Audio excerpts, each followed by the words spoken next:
Good afternoon. Welcome to this Wednesday edition of Wire to Wire. You don't want to know. Alongside Racing Rachel, track announcer John G. Dooley, as we gear up for a 9-race program here today at the Shoe. And we are under sunny skies, temperature-wise, in the mid-80s. So a warm day. Main track is fast. We've got a couple of premier races for the state breds. Looking forward to that. And we are on the turf course, rated good. And the turf rail set at 12 feet as we go through a 9-race program here today. So really looking forward to it with the Hoosier Breeders' handicaps on tap in the 7th and 8th. Yeah, we have a couple of nice handicaps. Only one scratch in there, so we have a field of 8 going 6 furlongs on the dirt, and then a couple of key scratches in that 8th race for the boys. Hoosier Breeders sophomore for the boys, Mondavilla and Woodaz, which I was excited to see what that horse was going to do. So, but still, very nice races. Can't wait. The sequence is really tough because it starts in the late pick 5 with a couple of races that have really heavy favorites, but the way things have been going, possibly could be upsets in both of those races. So yes, a wonderful card here today and beautiful weather. Thank goodness we didn't tear it up yesterday when it was super soft. The turf course is good, and we have moved the rail to 12 feet. Yeah, we mentioned the 2 premier races for the fillies, and then the Hoosier Breeders handicap for the Colts and Geldings preferred. That's race 8 of our 9 today. And you noted it, Rachel, that big scratch of Mondavilla withdrawn by Randy Klopp. Certainly first division looks tough in there, having faced the likes of Sandman in the Grade 1 Arkansas Derby at Oaklawn Park. He'll be coming here to town looking to conquer here in the Hoosier State. Yeah, we've got some really nice horses. Very exciting. Official race day forecast. It's a warm one here in central Indiana. Main track fast, as we noted. The turf course rated good. Turf rail set at 12 feet here at the Shoe. Is it Harry Potter time? Yes. Let's go down to WRTV6's Chris Wayne with the forecast here for today. Chris, the new guy. The new guy. From Indy's streaming news leader, this is a WRTV update. I'm meteorologist Chris Swain. We're looking at a lot of sunshine through the afternoon into the second half of the day. Temperature readings in the low to mid 80s, and we'll hold right around there through most of the afternoon. Close to the start of the race as we head to the next couple of hours. We'll stay dry, sunny skies expected, but this running a little bit warmer for this time of year. We're dialing up the heat just a bit. Not too far off a typical June day, but at least skies stay dry and winds stay calm. Just a little bit of wildfire smoke, some haze overhead. Otherwise, beautiful afternoon. Back to you, John. All right, cheers, Chris, and great to have Chris part of our wire-to-wire pre-race show. We've had the likes of Todd Clausen for seasons, and of course Macy Tetrick did a wonderful job, and Kyle as well, Kyle Mounts, and now Chris Swain. Swain, perfect name for a weatherman here on a horse racing pre-race show. Great day yesterday, by the way, for jockey Joe Ramos. 3, 1, 2, 3. For Joe Ramos. He was excited about that. And of course, this coming Saturday, we've got Pups and Ponies and the 11th World Jockey Challenge, all from Puerto Rico, the reigning champions there on a Saturday night here with a special post time of 5:10 on Saturday. But Joe certainly had a good day yesterday. Fernando de la Cruz also in the win column. Yeah, we had a lot of doubles and triples yesterday, so couldn't show every single one of them. But I decided since Klopp got a triple and Luis Contreras was one of the jockeys that had a double, I thought, well, we'll just show that one. Kind of covers a little bit of our bases there. You're always thinking. I know. It's the production manager in me. I'm not just the talent. Rachel also is the production manager. And so triple for Ramos, and we've showed so many of his wonderful doubles. I thought we could throw the new guy, 2 here anyway, because he is the king of Canada, as we're calling. We've coined him, Luis Contreras. Had a double for a couple of those were for Klopp. So let's take a look at those here. Louis had back-to-back wins starting here in race 3, Texas Free. Oh, conference calling had the speed under jockey Mitchell Murrell. Mitchell was staring at one more furlong. It's conference calling, but here comes Texas Free. Luis Contreras was getting there yard by yard. This was a last now winner, Texas Free, and certainly repeat-minded. Collected calling did not go down without a fight. Texas Free up in time. Wins it for Luis Contreras. Then let's go to the 4th race, and Louis was on the 8, Starry-Eyed Justice. What do I always say? Watch out for any of those Justice breds. Rachel said that before the race. Watch out for the Justice Farm horses and a wide-open maiden. And this was Starry-Eyed Justice, one of the newcomers. Dreaming Bonita had run 2nd here on debut. She played 2nd fiddle again under Sammy Bermudez. Starry-Eyed Justice kept on finding for Luis Contreras. Gets the victory. Now margin, but a win on debut for her. All right, and yeah, just really, really excited for Luis Contreras. And what are some other hot jockeys right now? Felix Astudillo, I've been watching him. He's had some nice wins lately. And Fernando, obviously, having a double as well. Want to be sure to mention him. And yeah, Ramos, definitely knock him down, because in the last couple weeks, I think in the money, it's been like, not counting yesterday's triple, he was already of 2 weeks, I think had 12 or 13 in the money finishes with 4 wins. So it's just really been a really nice time for Ramos. Marcelino Pedrosa Jr. always consistent. So too Sammy Bermudez. We start talking about those among the leaderboard. Always a part of that conversation, it seems, year in and year out. But Joe Ramos, right there at the top with Fernando de la Cruz. Congratulations on those victories yesterday, the multiple wins on a Tuesday card as we started off the race week. And speaking about winners yesterday, it seemed like it was Michelle Elliott, Tiana, and Tracy Wisner. Congratulations to Tracy. She had that maiden winner yesterday.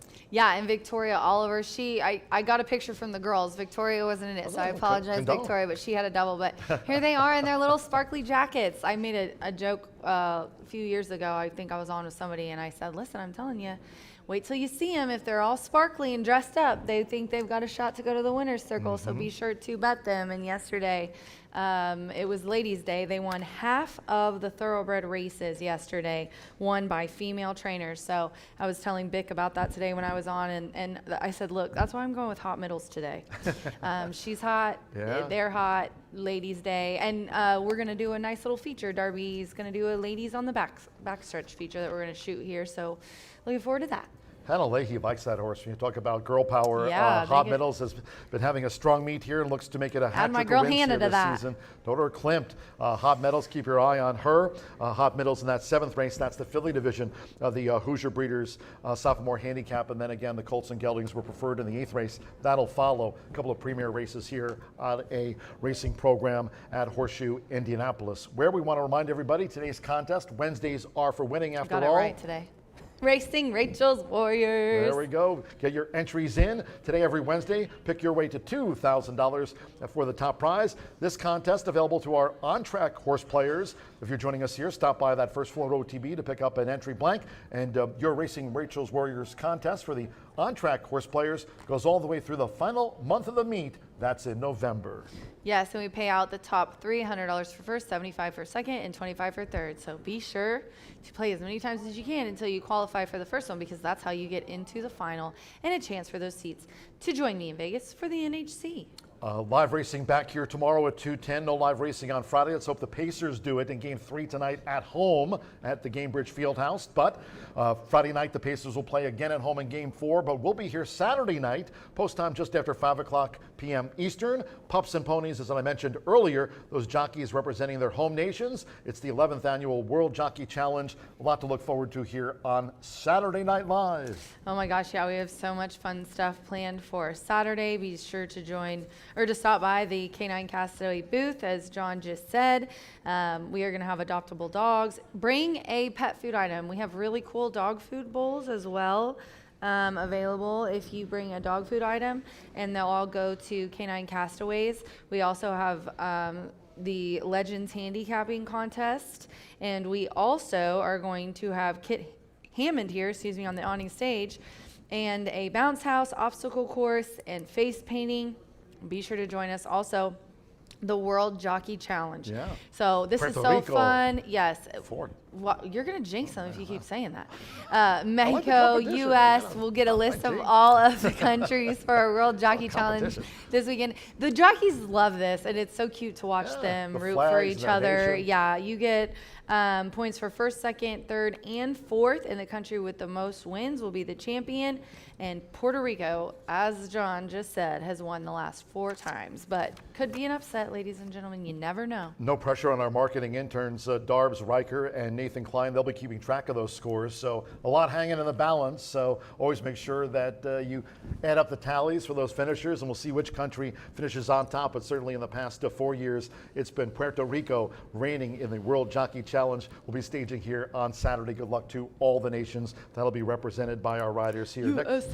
Free concert. Yeah, where's Deshaun? Where's Deshaun when you need him? Next free concert here at Horseshoe Indianapolis will be, and it's our free summer concert series on Friday, June 20th, featuring Stella Luna and the Satellites. They're based right here in Indy. They got a big following here in Central Indiana. The concert will begin at 7 p.m. That's trackside, and we'll offer seating on a first-come, first-served basis. There, Stella Luna. Stella Luna and the Satellites. My old radio show used to be Dominating Dooley and the Breakfast Flakes. What is it? Whoa, slow down. Dominating Dooley and the Breakfast Flakes. Dominating Dooley and the Breakfast Plates? Flakes. Breakfast Flakes. Yeah. That was pretty Wow. good. Very You could tell you popular. say that a lot because you just rattled that off like it was nobody's business. Concert, 7 o'clock. Okay, Auntie Rachel. 7 o'clock trackside.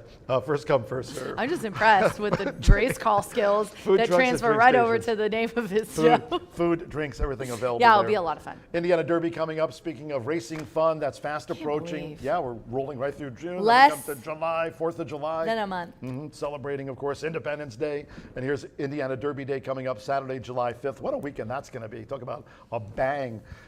Independence Day and all that represents to our nation, and then the Indiana Derby in Indiana Oaks. Yeah, very excited to get the Derby going. It's honestly already talking about it. Just was talking about it with Steve today.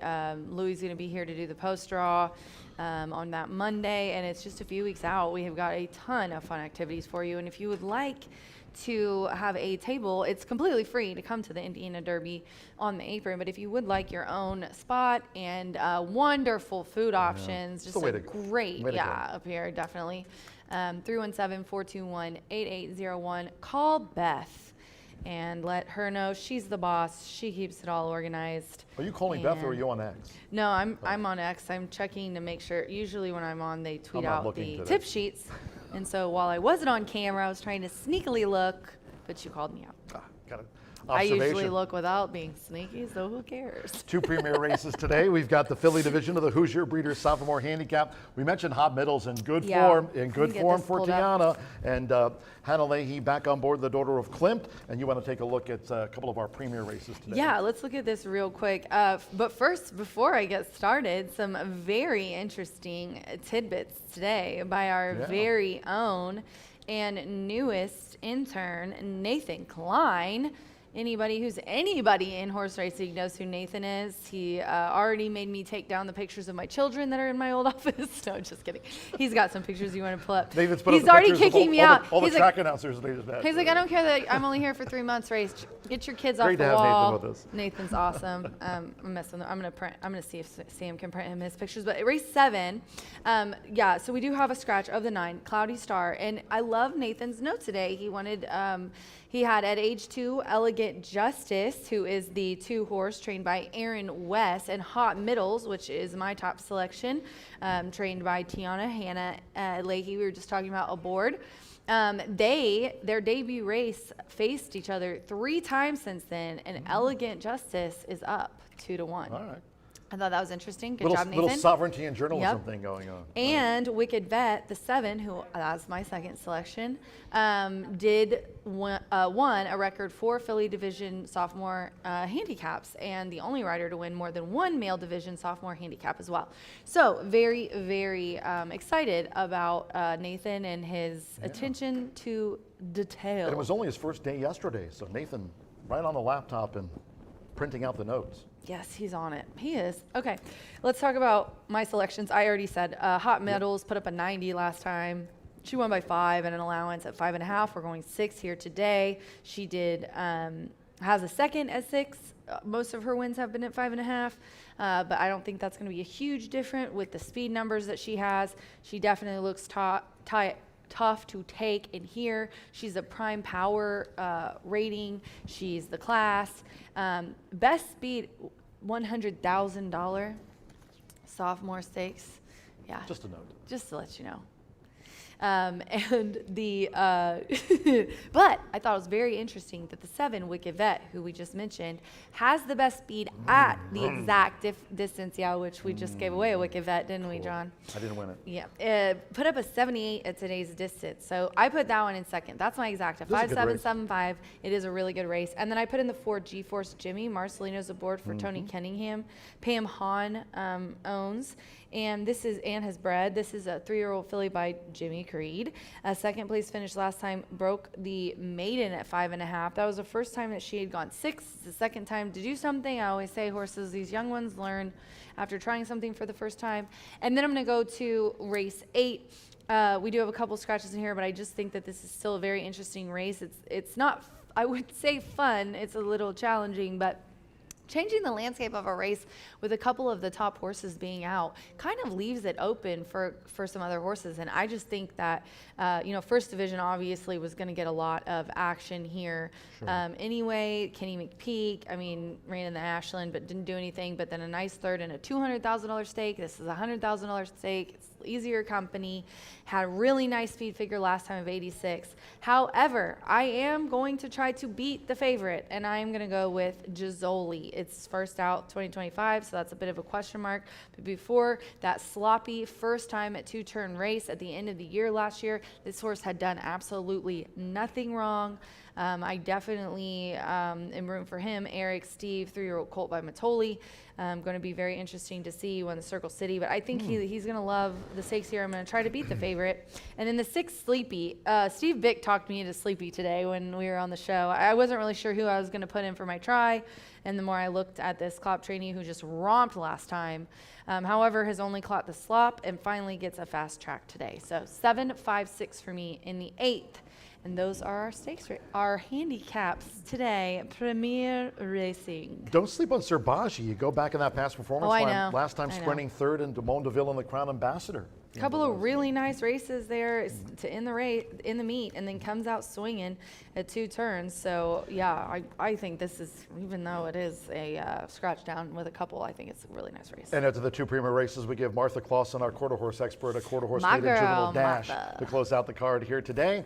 Cheers to our great sponsors in 2025, talking about, of course, Brown Forman, Tequila Herradura, and Corbel, also Breed Development, and our Winner's Circle sponsor, back with us in 2025, talking about Murphy Trailer Sales, terrific customer service and loyalty since 1984. You can reach out to them at the number you see on your screen, and our tote board and starting gate sponsor back with us for another season for racing here at Horseshoe Indianapolis and Shelbyville, Indiana. B&H Electric, they've got locations in town, also in Seymour and Bloomington. On the web, www.bh-electric.com. Social media wise, we've got you covered. Your racing personalities here at the track, including yours truly on X, Racing Rachel on X. Martha Clausen will take you through the quarter horse maiden juvenile dash to wrap up our Wednesday racing program. And Martha Clausen and, of course, Brian Aragoni standing by in makeup and wardrobe to talk about the 50-cent early pick 5. Track-wise, we've got you covered too, not only on X, but on Instagram. And subscribe to our YouTube channel at Horseshoe Indianapolis Racing. We've got 9 races on tap today, a couple of premier races that we're looking forward to. Sunny skies, it's warm in the mid-80s, main track fast, turf course rated good, turf rail set at 12 feet, so looking forward to those races on the Caesars course here today. Quick commercial break on this Wednesday edition of Wire to Wire. When the June 11th program resumes, you'll be joined by racing analyst Brian Aragoni. Until next time, for Racing Rachel, track announcer John G. Dooley saying, we're done. Have fun. Bye for now. Auntie Rachel.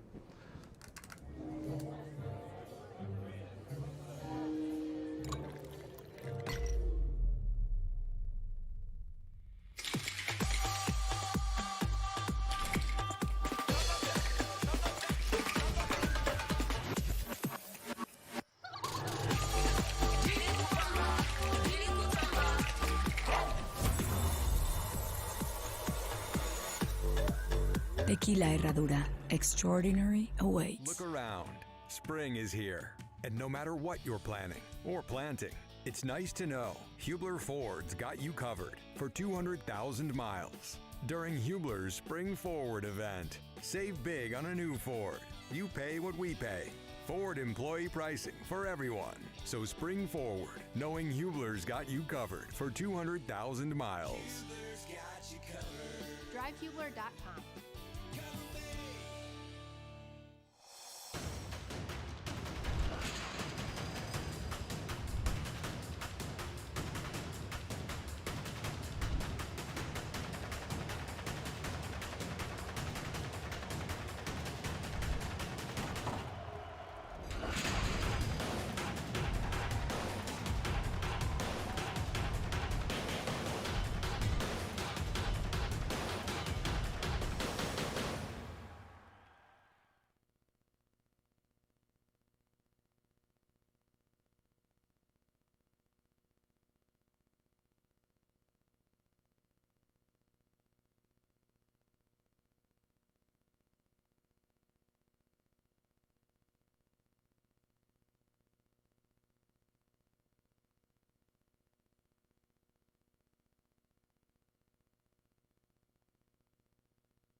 awesome Wednesday of racing here at Horseshoe Indianapolis, where we are excited to be back on that turf course, on a good turf course, yet to touch a firm setting, but that rail setting at 12 feet today. So down should be awfully fresh. I don't think we've been at 0 or 12 feet so far this meet, so should be some plush, luscious grass down on the inside.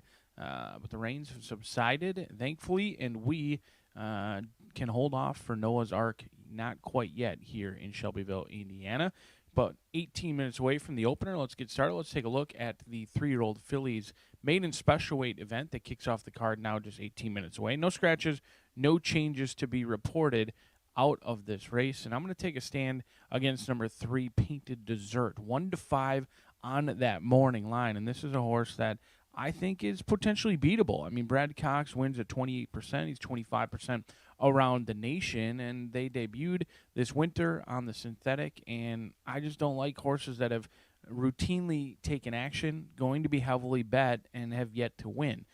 Absolutely the horse to beat. No doubt about it, this is the horse to beat. Many people are going to single this horse on their tickets. I'm going to try and take a stand against the Godolphin runner in here, a homebred 3-year-old filly for her by Medaglia d'Oro. She's bred to run all day, but she hasn't shown that killer instinct. I thought she had a clean trip here against Fugitive Star and just could not get the job done on May 3rd. We'll see if she can get the job done in here today. So we'll go 1, 2, 5, and 6 playing against the 3 in the opener at Horseshoe Indianapolis. Race number 2 kicks off the $1 minimum. Pick 4 in here. Scratch number 1, Truly Legit. They'll go 1.70 yards in this spot. Very nice allowance competition in this race. I'm going to go a little bit light, 2 and 4. I think Friar Newton is the one to catch to cash, and right on. It has a name that is fitting for the running style. Just continues to churn, continues to lengthen those strides near the wire. Horse who seemingly doesn't have any restrictions to the distance that they ultimately want to go. Stretched out last time for the first time here at Horseshoe Indianapolis and continued on very well in what is likely a very live race. Even though it was an off-turf event, Lucency, who won that race, did go on to be a next out winner, as did Out of the Clouds. The 2 horses that beat Right On went on to win. Friar Newton looks to be lone speed on the front end. A lot of people are going to key in on Rock Solo. That horse can easily win. I respect Rock Solo. 3 wins from 8 starts already. The Arkansas bred coming in, brings in good form. There's nothing wrong with this horse. I just am going to take a stand. You can't use too many in this spot. It's a race that doesn't have the most numbers. Only 5 of them will go to the gate, and I think the 5 is going to be heavily favored. I'm going to try and get by with 2 horses that are going to be a bit of a price in race number 2. Race number 3 on that turf course, and someone who may be more excited about being on the turf than myself is John Langmeyer. Java Defar looks like a horse, at least based on breeding, that they have been trying to get on the turf. Now, the horse didn't appear to want anything to do with the slop last time out. Was bet down to almost favoritism, second favorite, below 2-1, and really didn't run a step. Now, hopefully those 2 off-turf events haven't done her in, because this 3-year-old filly by Pass Rush out of Veiled Vow is bred to absolutely love the turf course. The mare, she was all turf. She won 2 races from 9, both on the turf, and she's been okay as a brood mare so far as well. I think this one will absolutely move up on the turf for Spooky Hollow and is going to be a single for me today in race number 3. Race number 4 will go 1.70 yards. Allowance competition yet again in this spot. And this is a challenging race. I think this race is a little bit sneaky. Little Jake, 7-5. He should win this race. However, there's been 7 times that he should have won. Little Jake likes to look like a winner and likes to break your heart if you bet him to win. If you bet him to place, you're probably living in Tahiti right now, sipping pina coladas, because he does love to come in second. 7 second-place finishes. He looks like the one to catch to cash in here. But may I draw your attention to Looking for Glory, playing the angles, Joe Ramos and Randy Klopp, jockey-trainer combination that has been sizzling, and Bold Spirit, Cipriano Contreras, Manny Esquivel. Those 3 on the outside could absolutely run down Little Jake. I won't be surprised if he wins, but I also will not be surprised if he runs second. In fact, it's likely more fitting that he runs second based on what we've seen, as history does often repeat itself. On that turf course again for race number 5, kicking off that Itoba pick 4, $1 minimum. Mile and a 16th in here. Scratch 9, 10, and 13. 1, 2, 5, 7, and 11. This is a great betting race. I am hopeful everyone piles into Choate. Michelle Nehe, 1 for 9. This is a horse who broke the maiden special weight at Indiana here last year. Tried the allowance race at Kentucky Downs, Keeneland, Turfway. Has been going down the class ladder and now is apparently waving the white flag entirely on this 4-year-old filly. They've got the 7-pound weight allowance rider aboard, and they're in for 12.5. So certainly some question marks in here for Choate at 6-5. We're going to go very deep to try and make sure if this heavily backed favorite does not win, we are certainly alive and hopefully getting paid thousands of dollars. If your kids are off spring break, have them put some bets in, have them play along. Hopefully they're enjoying their summer as well and trying to stay out of your shot and your opportunity to make a ton of money here at Horseshoe Indianapolis. Good luck today.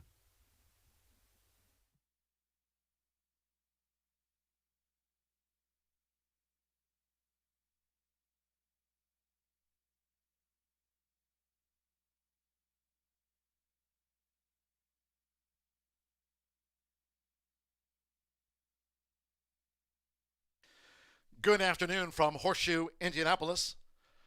Hello now from the broadcast booth. Great to have you with us today. Track announcer John G. Dooley, 9-carded under sunny skies, mid-80s. Main track is fast, and the turf course rated good. Turf rail set at 12 feet this race week. If you have your programs close by, let's take a look at the changes and corrections on today's racing program with 11 minutes to start in the maiden mile opener. No scratches. Number 5, Word of Honor, a jockey change to Mitchell Murrell. Mitchell Murrell on 5, Word of Honor in the maiden mile. Race 2, scratch number 1, Truly Legit. No superfecta wagering. Scratch 1, Truly Legit. Number 6, Heavenville, 2 pounds over the assigned program weight. In the third, start to the $1 horseshoe hat trick, all turf pick 3. Maiden turf mile here, no scratches. Number 3, Samo, a jockey change to Joseph Bielmer. The weight's okay. Joseph Bielmer on 3, Samo. No changes in the fourth. Here at 3:43 p.m., start to the 50-cent late pick 5, fourth race, all 10 run. On to the fifth race we go. And in the fifth, scratch number 9, Babe in the Woods, 10, Fawn Leibowitz, and the 13, Champagne on Ice. Scratch the 9, 10, and the number 13. A change of jockey for the 8, Beat It, to Fernando de la Cruz. Fernando de la Cruz on the 8, Beat It. Number 4, Free Passage, is 1 pound over the program weight. Scratch 9, 10, and number 13. That's in race 5. In the sixth race, Fillies Mares Turf Sprint. Scratch the 7, Dark Fury, and 11, Sparadime. Scratch number 7, Dark Fury, and take out number 11, Sparadime. Seventh race, one of our 2 premier races here on a sunny one. The Fillies division. The Hoosier Breeders Sophomore Handicap. 9, Cloudy Star, has been withdrawn. Scratch number 9, Cloudy Star, no rider changes. 8, Charming Talisman, 2 pounds over. In the eighth race, the Hoosier Breeders Sophomore Handicap. The Colts and Geldings Preferred Division. Scratch 1, Mondavilla, and 3, Wudaz. No pentafecta wagering. Scratch 1, Mondavilla, and 3, Wudaz. Following the premier races, race 9 to close out the card. Quarter horse maiden juvenile dash over the 350. Scratch number 11, Cool Candy Wagon. Scratch the also eligible number 11. 6, Delray's Rolling Bayou, a jockey change to Fernando Morin. Fernando Morin on 6, Delray's Rolling Bayou. Number 9, One Sweet Wagon, a jockey change to Giovanni Vasquez Gomez. We'll ride number 9, One Sweet Wagon, Giovanni Vasquez Gomez. Change of rider. Note number 4, S Predestinado, is a first-time gelding. Mark in your program FTG. Designation, first-time gelding for the 4, S Predestinado, and the quarter horse maiden juvenile dash over the 350. There, a look at the changes and corrections on today's racing program. A couple of premier races. Sunny skies, mid-80s, main track fast. Turf course for the Horseshoe Hat-Trick All-Turf Pick 3. Course rated good, and the rail set at 12 feet. Maiden 3-year-old fillies in the walking ring for the mile opener. Starts the 50-cent early pick 5 off. Make it a great day with us here at Horseshoe Indianapolis.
The horses called postward for the first race. Top of the card with a maiden 3-year-old fillies mile, a field of 6. Number 5, Word of Honor, jockey change to Mitchell Murrell. Mitchell Murrell on 5, Word of Honor. Race 1 features exacta, trifecta, superfecta. Double pick 3 starts at the 50-cent early pick 5. Sunny skies, main track fast as noted. Turf course rated good and the turf rail set at 12 feet this race week. On parade for the maiden 3-year-old fillies mile. 2 minutes to post time. 2 minutes.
Less than 1 minute to post time.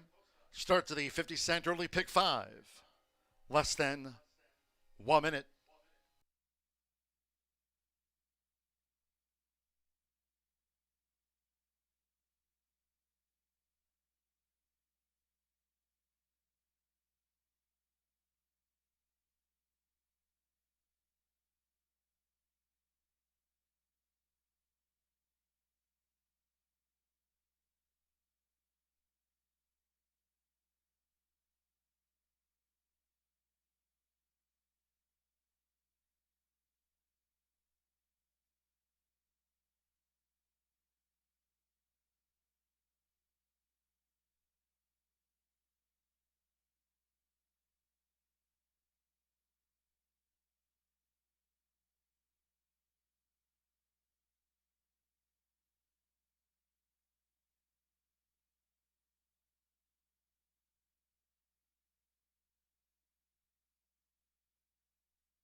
The horses are approaching the starting gate.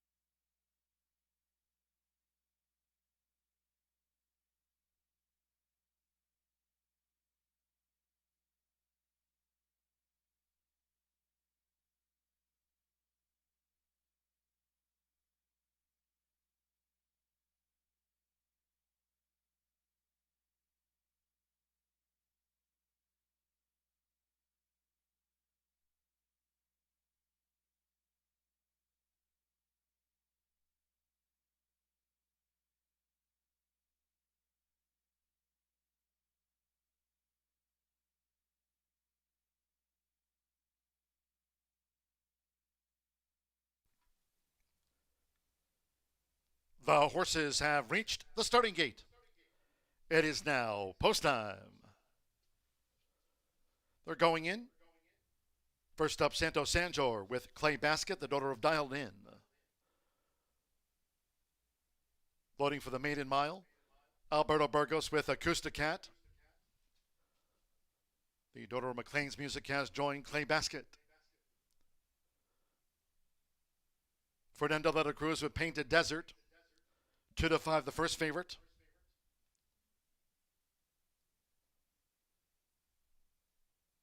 Painted Desert has joined Acousticat and Clay Basket. Now Orlando Mexica with Unkept Promises. Just a couple in the back. Mitchell Marul with Word of Honor. One more for the mile here at the top of the card. Marcelino Pedrosa Jr. with twice started Tool Belt. Under sunny skies. Main track fast. Over the mile for the first. Painted Desert, 1-2 favorite. They're in the gate. Going and running at Horseshoe Indianapolis. Painted Desert broke well, then bobbled. Painted Desert out toward the lead along with Unkept Promises. Right there is Word of Honor and Tool Belt on the far outside as they enter the first turn. Here's the inside. It's Painted Desert. There's Tool Belt, who's up and after the lead for Marcelino Pedrosa Jr. at the 6.5. Tool Belt takes the top from Painted Desert, who just yields in the Godolphin Blue. 3/4 length to Unkept Promises, running a third as they go to the back. And then Word of Honor joined toward the inside by Clay Basket, and Acousticat trails the mile here in the Wednesday opener. The first two of 8 furlongs in 23.77 seconds, making this run toward the half-mile pole. It's Tool Belt. Tool Belt dictates terms to Painted Desert, who stays close there for Fernando Letta Cruz. Clay Basket in the red cap. Unkept Promises with Word of Honor and behind fillies, running 4 lengths off this leader, Tool Belt, as they enter the far turn. Acousticat remains last. Half mile, 47.86 seconds, 3 furlongs left. It's Tool Belt. Tool Belt continues to lead them at 13-1 as Painted Desert starts her bid now. Midpoint on the turn. And at 4-5, the first favorite, Painted Desert has taken the lead from Tool Belt, who tries to rally on as these maiden 3-year-old fillies straighten past the quarter pole. Clay Basket switched to a clear path. Acousticat coming on the far outside, then to the inside, Word of Honor, and finally Unkept Promises. 3/4, 1 minute 13.25 seconds. The favorite led. Painted Desert as Clay Basket continues to come full on for Santo Sanjor. It's Painted Desert for Fernando. The daughter of Medaglia d'Oro. Painted Desert reaching for the line ahead of Clay Basket. Painted Desert. Painted Desert wins by 2. Clay Basket was the runner-up, thirds close between Tool Belt with Acousticat, then Unkept Promises, and Word of Honor was pulled up at the 8th pole.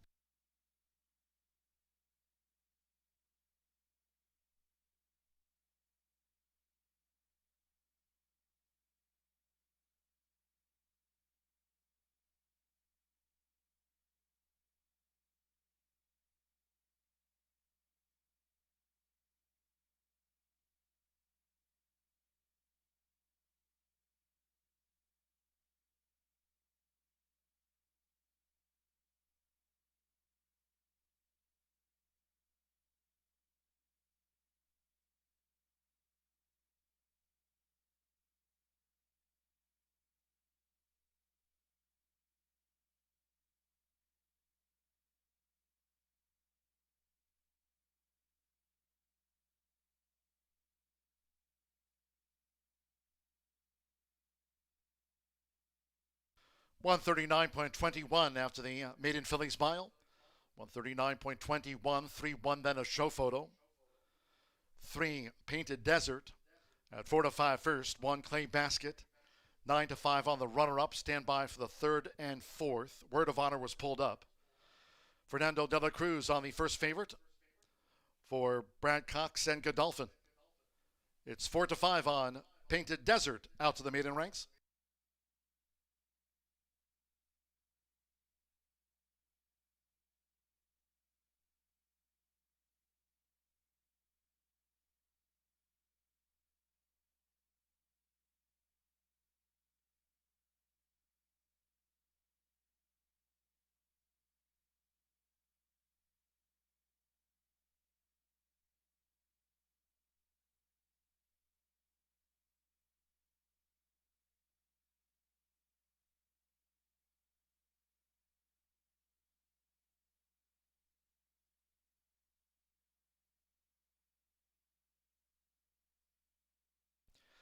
The judges have posted number 6, Tobelt, at 13 to 1/3, to Acoustic Cat at 11 to 1 back in fourth. 3-1-6-2 after the maiden mile.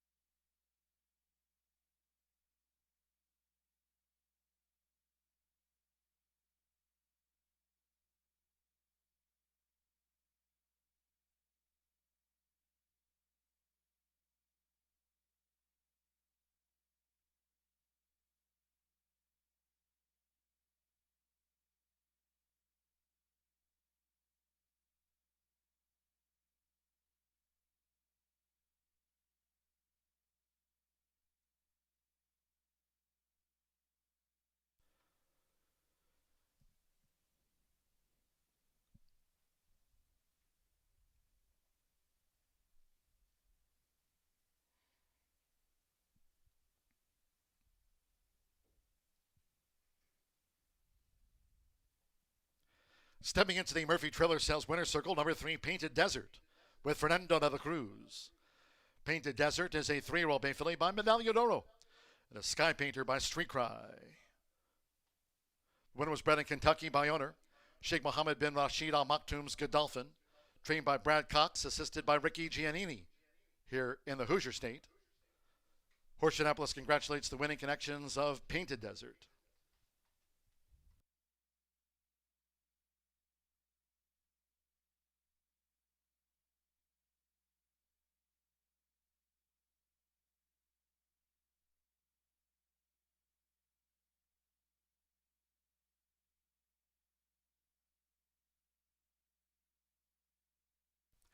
The result of the first race is now official. 3-1 exacta after the maiden Phillies mile, returned $8.20. 50-cent trifecta, 3-1-6, $10.75, with Acoustic Cat fourth.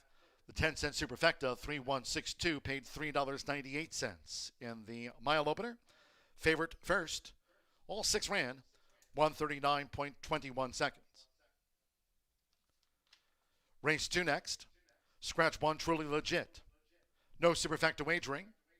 No superfecta. Scratch 1, Truly Legit. No rider changes. The 6 Heavenville. Add 2 pounds to the program weight listed. Exacta trifecta. Double pick 3 and starts with a $1 early pick 4. 238. Post time. In all cases, please do try to make your Horseshoe Indianapolis selections and wagers today early. Coming up, our first race replay of the maiden 3-year-old Phillies mile. Hope you had a bet on Painted Desert.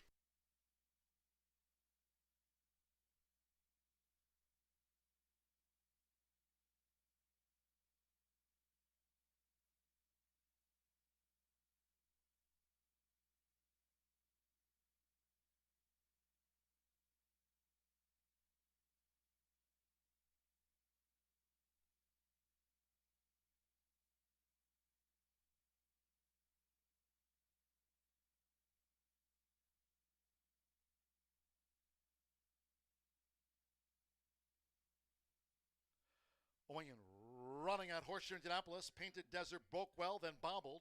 Painted Desert out toward the lead along with Unkept Promises. Right there is Word of Honor and Tool Belt on the far outside as they enter the first turn. Here's the inside. It's Painted Desert. There's Tool Belt, who's up and after the lead for Marcelino Pedrosa Jr. at the 6.5. Tool Belt takes the top from Painted Desert, who just yields in the Godolphin Blue. 3/4 length to Unkept Promises, running a third as they go to the back. And then Word of Honor joined toward the inside by Clay Basket, and Acoustic Cat trails the mile here in the Wednesday opener. The first 2 of 8 furlongs in 23.77 seconds, making this run toward the half-mile pole. It's Tool Belt. Tool Belt dictates terms to Painted Desert, who stays close there for Fernando de la Cruz. Clay Basket in the red cap. Unkept Promises with Word of Honor and behind fillies, running 4 lengths off this leader, Tool Belt, as they enter the far turn. Acoustic Cat remains last. Half mile, 47.86 seconds, 3 furlongs left. It's Tool Belt. Tool Belt continues to lead them at 13-1 as Painted Desert starts her bid now. Midpoint on the turn. And at 4-5, the first favorite, Painted Desert has taken the lead from Tool Belt, who tries to rally on as these maiden 3-year-old fillies straighten past the quarter pole. Clay Basket switch to a clear path. Acoustic Cat coming on the far outside, then to the inside, Word of Honor, and finally Unkept Promises. 3/4, 1 minute 13.25 seconds. The favorite led. Painted Desert as Clay Basket continues to come full on for Santos Sanjor. It's Painted Desert for Fernando. The Doro Medaglia d'Oro. Painted Desert reaching for the line ahead of Clay Basket. Painted Desert. Painted Desert wins by 2. Clay Basket was the runner-up. Thirds close between Tool Belt.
At the Thoroughbred Aftercare Alliance, we believe in giving every thoroughbred a second chance. And thanks to you, the owners, trainers, breeders, and every supporter, You've created a ripple effect of change that's helping these magnificent animals move on to new careers and safe, fulfilling lives after racing. Every single donation, whether big or small, is contributing to a brighter future. But this race is just beginning. Because of you, we have gained incredible momentum and we're ready for more.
Welcome back to Horseshoe Indianapolis, just 6 minutes away from race number 2. Do scratch number 1, truly legit out of this event. A field of 5, maybe low on numbers, but long on talent. This is an allowance race featuring some stakes quality horses in it, and it's going to be a rider's race. Anytime you've got limited horses, I think riders mean even more. They're more meaningful than maybe a 12-horse field or some not, because every decision is critical. When there's not all that many horses, sometimes you get away with a loose lead. Other times, everyone wants to go to the front because there's just not a ton of horses.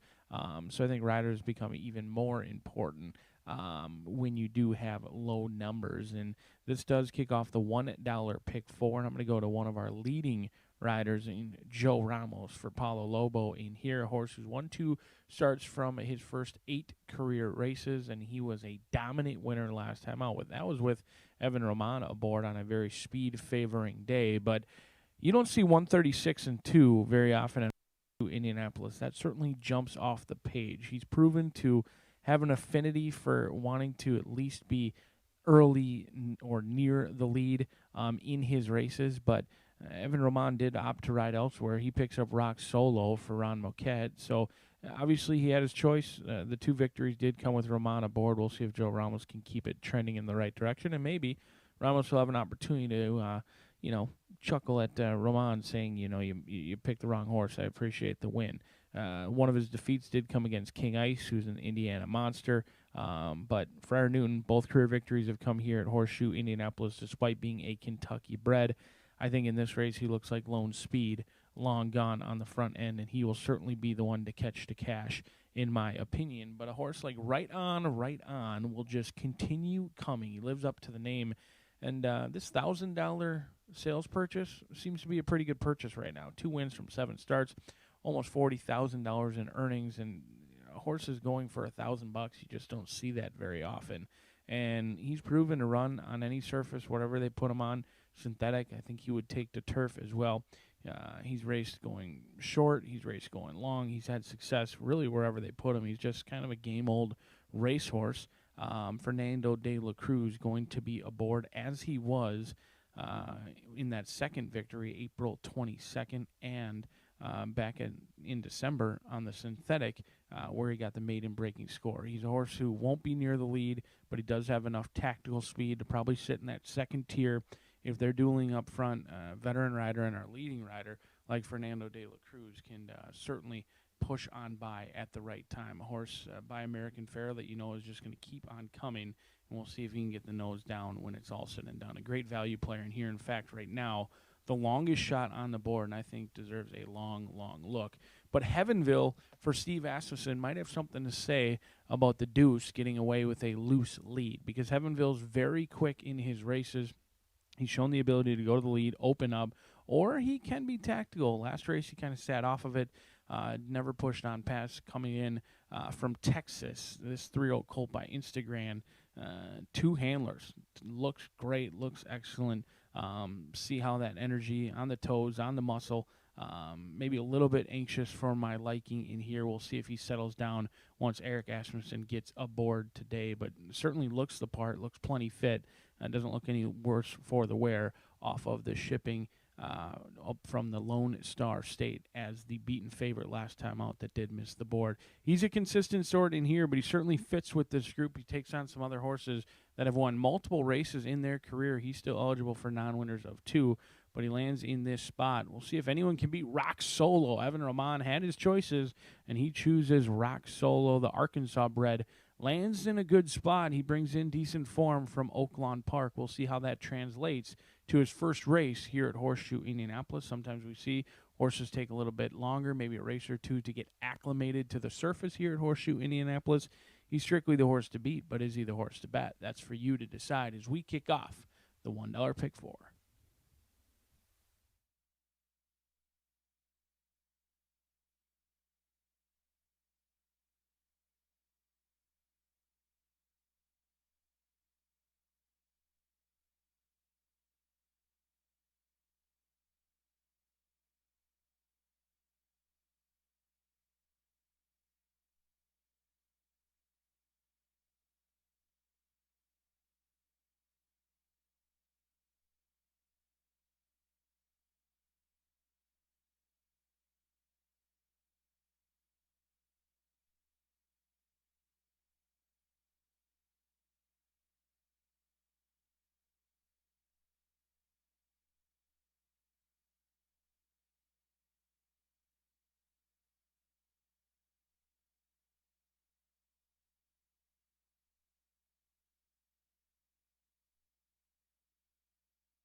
The horses stepping onto the track now for the second race. This race will be run at 1 mile and 70 yards, a field of 5. Scratch number 1, Truly Legit. No superfecta wagering. Number 1, Truly Legit, has been scratched. Exacta Trifecta, double pick 3, starts at the $1 early pick 4 here. Closer to a start.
The horses are approaching the starting gate.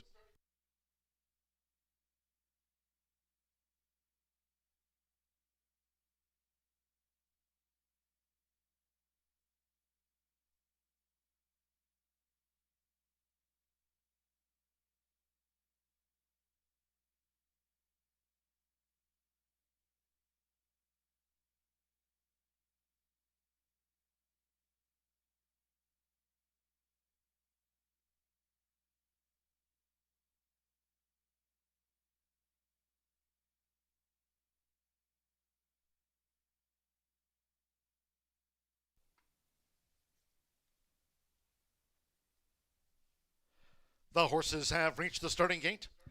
It is now post time. Loading in front of starter Ray Kuick. Joe Ramos with Friar Newton.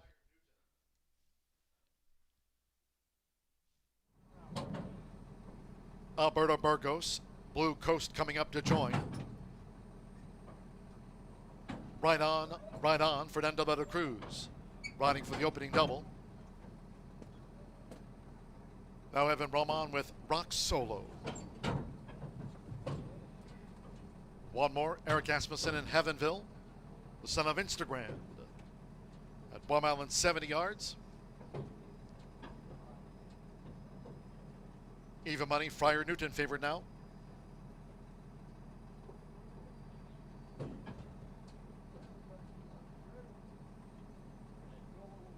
Here's Heavenville.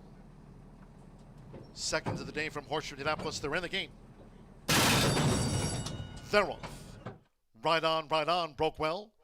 With Rock Solo, Heavenville going for an early run, and Friar Newton toward the inside as they make their way to the first turn. It's Heavenville for Eric Asmussen. Heavenville to the lead from Rock Solo. Friar Newton toward the inside parts of the track with Bright On, and Blue Coast has drifted back to last. The leader here is Heavenville. Heavenville in front by 2 as they go to the back from Rock Solo, who pursues. Right on is partnered with Friar Newton the rail, and Blue Coast is last to the quintet. The opening quarter covered in 24.13 seconds. It's Heavenville, the son of Instagram. Heavenville, nice and easy out in front. Leads here by Rock Solo, staying close there.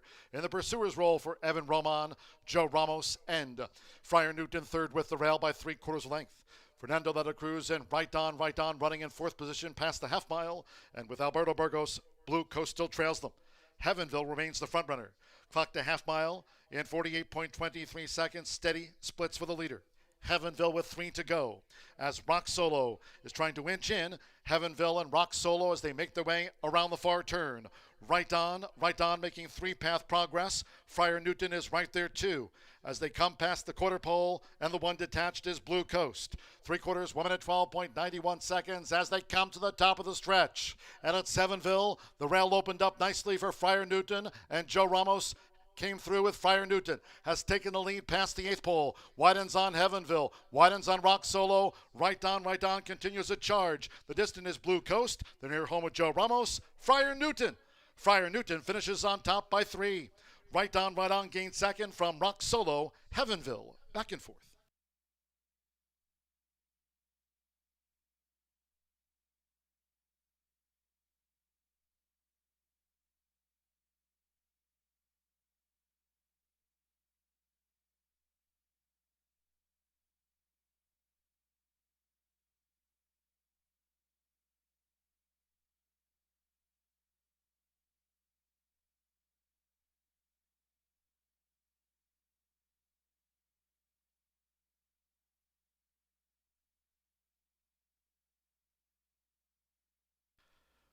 (141.83), 2, 4, 5, 6 unofficial. The run order after race 2. First, number 2, Friar Newton at 2 to 5 home. Number 4, right on at 9 to 1 on the runner-up. 5, Rock Solo at 3 to 1 completes the trifecta. 6, Heavenville 4th, 3, Blue Coast 5th. There was no superfecta. 2, 4, 5 for a trifecta, keyed by 2 to 5 favorite Friar Newton. Joe Ramos coming off a hat trick of wins here on yesterday's card. Here for Polo Lobo, the son of Always Dreaming, at 2 to 5.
The result of the second race is official.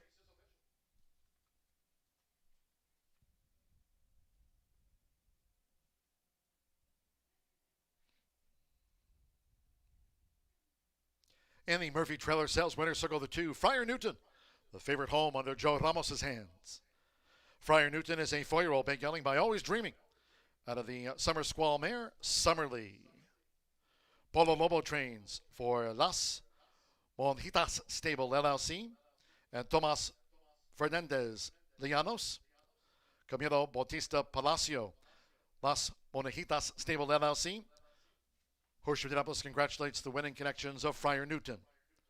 2-4 exact at $9.60. 50-cent trifecta, 2-4-5, $4.80. Rock Solo was third. 3-2 the opening double, combining Painted Desert with Friar Newton favorites both, $7 even. There was no superfecta featured. Favorite was first, 5 Ram, 141.83 after race 2. Third race, 103 today on the turf course. Course rated good, rail at 12 feet in the maiden turf mile.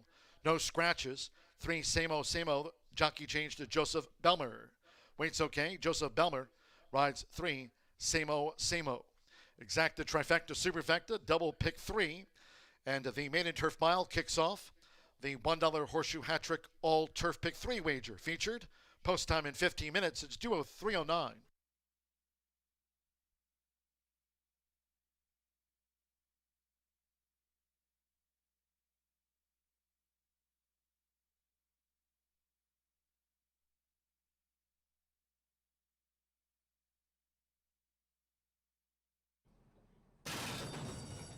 They're off.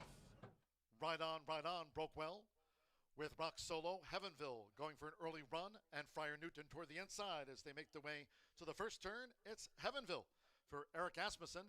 Heavenville to the lead from Rock Solo. Friar Newton toward the inside parts of the track with Bright On, and Blue Coast has drifted back to last. The leader here is Heavenville. Heavenville in front by 2 as they go to the back from Rock Solo, who pursues. Right on is partnered with Friar Newton the rail, and Blue Coast is last to the quintet. The opening quarter covered in 24.13 seconds. It's Heavenville, the son of Instagram. Heavenville, nice and easy out in front. Leads here by Rock Solo, staying close there. In the pursuer's role for Evan Roman, Joe Ramos, and Friar Newton third with the rail by 3/4 length. Fernando de la Cruz and Right on running in 4th position past the half mile. And with Alberto Burgos, Blue Coast still trails them. Heavenville remains the front runner. Clocked a half mile in 48.23 seconds. Steady splits for the leader. Heavenville with 3 to go. As Rock Solo is trying to inch in, Heavenville and Rock Solo as they make their way around the far turn. Right on making 3-path progress. Friar Newton is right there too. As they come past the quarter pole, and the one detached is Blue Coast. 3/4, 1 minute 12.91 seconds as they come to the top of the stretch. And at Heavenville, the rail opened up nicely for Friar Newton, and Joe Ramos came through with Friar Newton, has taken the lead past the 8th pole, widens on Heavenville, widens on Rock Solo, right on, continues a charge. The distance is Blue Coast, the near home of Joe Ramos, Friar Newton. Friar Newton finishes on top by 3. Right on, gains second from Rock Solo, Heavenville, back and forth.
7 minutes to the third race here at Horseshoe Indianapolis. This is a maiden Indiana sired 3-year-old and up. They're going a mile on the grass. Joseph Bilmier is aboard the 3 in this race, and I'm going to go with the 9 here in this race. Abra Abra, 7-2 right now on the tote board. Evan Roman is aboard for Tiana Richardville, and this is a 5-year-old mare, and she is a second and third place fool, but I really think that on the outside with the press the pace style that she runs, that she's finally trying turf again. I just decided to take a chance on her as a little bit of a long shot play today.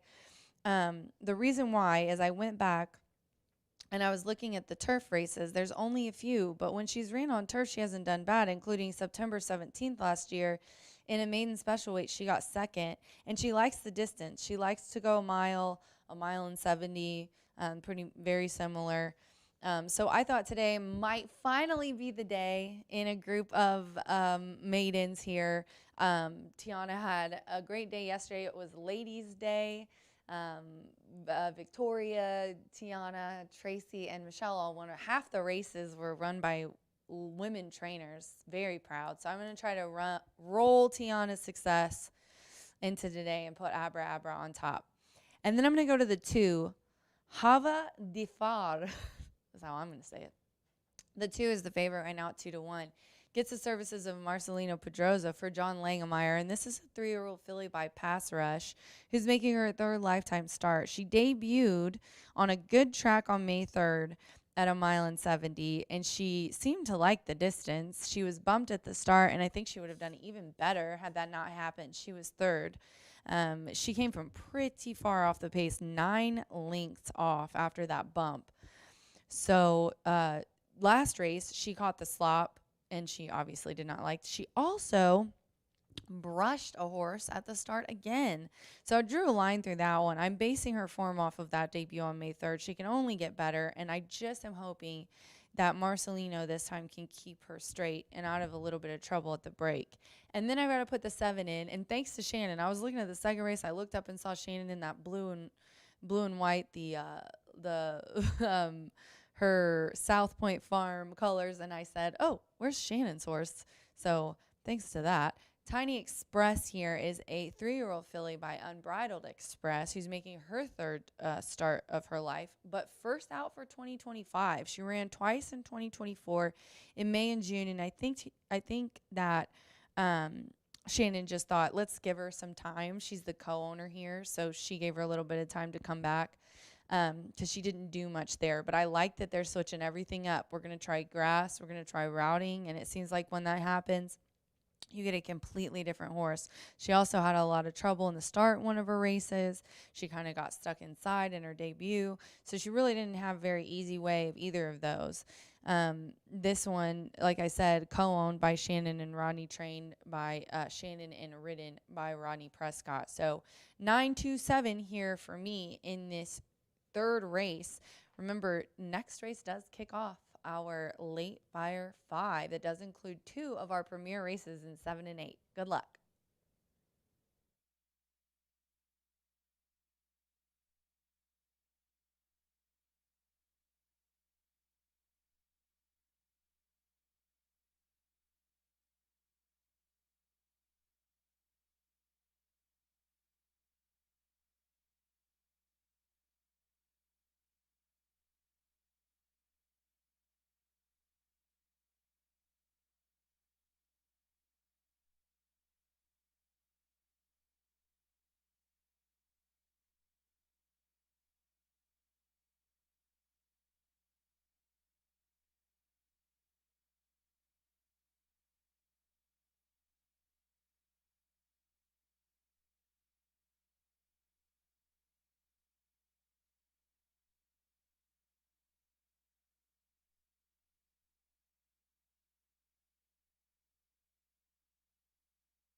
The call to the post for race 3. Maiden Distaff Turf Mile, a field of 9. 3, Samo, a change of jockey to Joseph Bilmer. Waits okay, Joseph Bilmer. On 3, Samo. Exacta, Trifecta, Superfecta, double pick 3.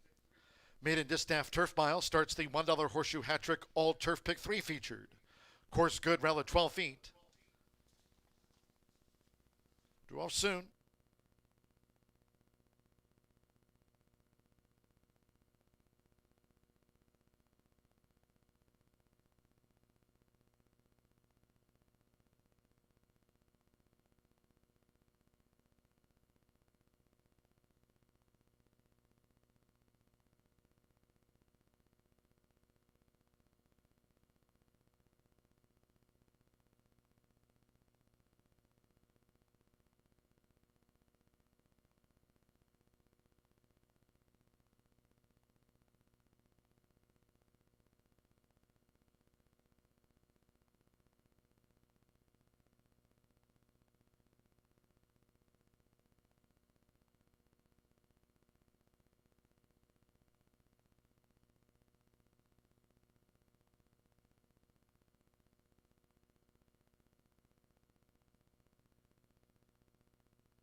The horses are approaching the starting gate.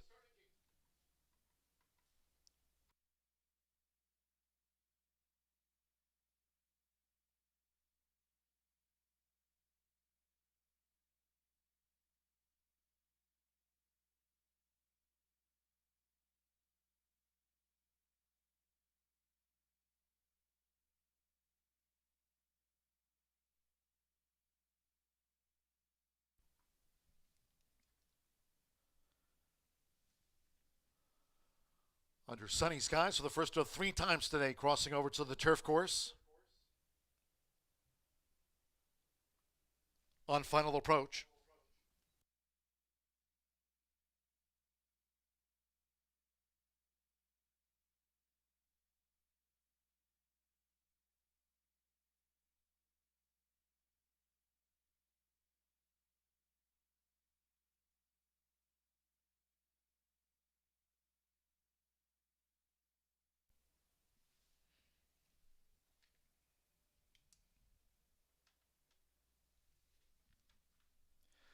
The horses have reached the starting gate. It is now post time.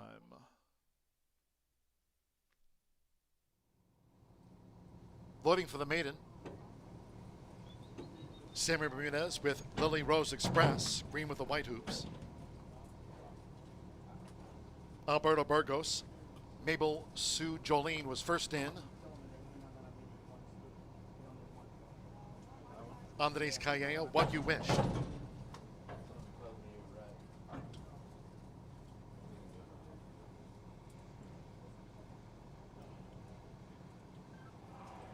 Rodney Prescott, Tiny Express coming up. Lily Rose Express has gone all in.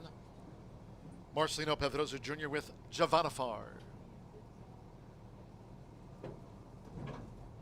Sando Sanjor, One Finale, drew 8.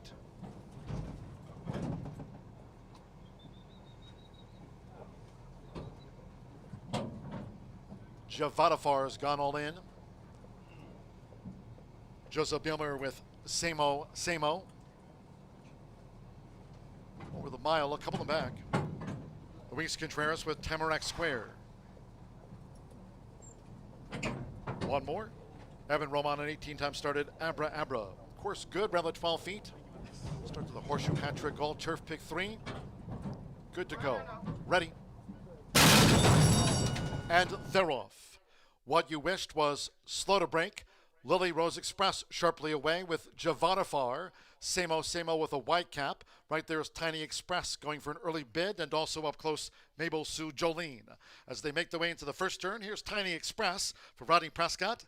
Tiny Express has taken a slim advantage from toward the inside Lily Rose Express out to the stretch with Samo running in third, 6 furlongs to go. Mabel Sue Jolene follows these leaders from fourth. Javanafar ground saving fifth at the rail at 12 feet. Then comes Abra Abra. Break it 2 more to Tamarack Square. Length and a half to One Finale. And after breaking slow, What You Wished has drifted back to ninth and last. The opening quarter in 23.37 seconds. Tiny Express leads the maiden turf mile. Past the half mile, Tiny Express and Lily Rose Express continues to chase.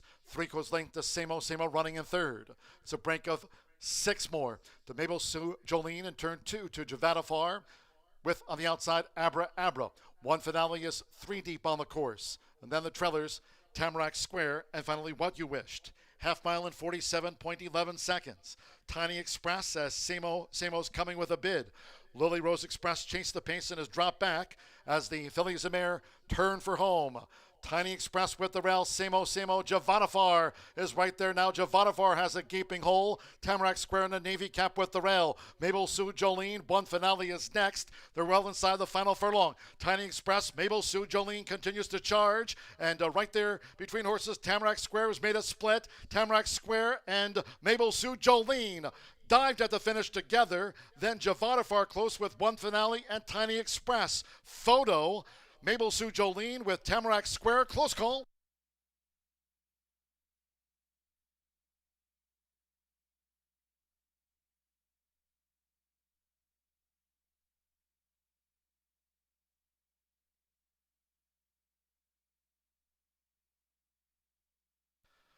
(139.46) after the maiden distaff turf mile. It's going to be a shock result. Photo finish. Hold all tickets.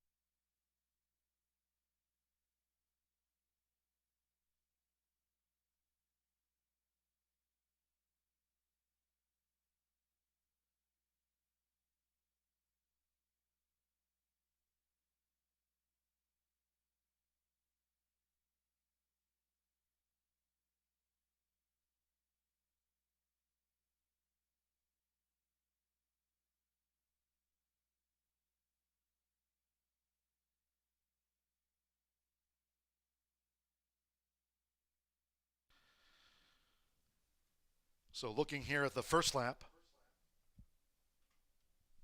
Photo finish after the maiden distaff turf mile. 139.46.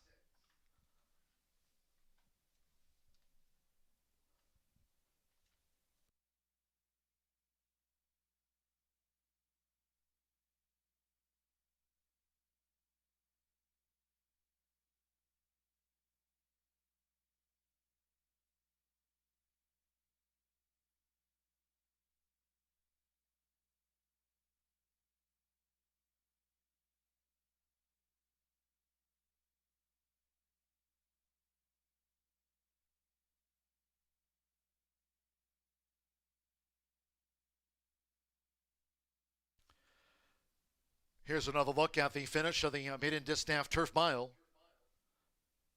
It's still in the judges' hands.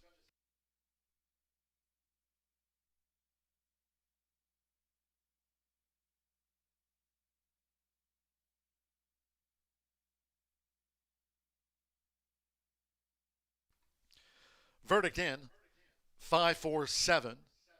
Then a dead heat for fourth between the 2 and 8. Good finish to the maiden distaff turf mile. 5, Mabel Sue Jolene. Upsets at 56-1. Over 50-1, number 4, Tamarack Square was the runner-up. 7, Tiny Express third. Dead heat for fourth between 2, Javanafar and the 8, One Finale. 56-1, Mabel Sue Jolene. Alberto Burgos for Tiana Richardville. The longest shot on the board.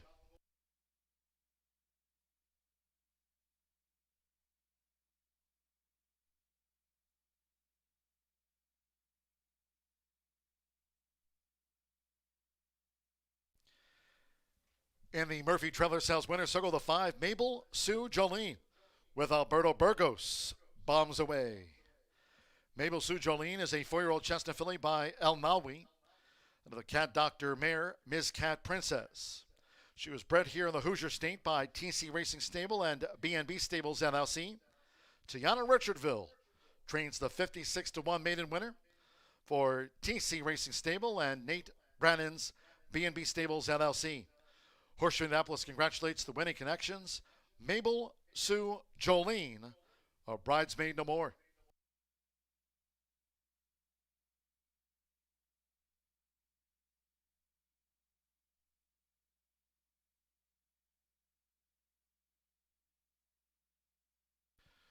Third race official.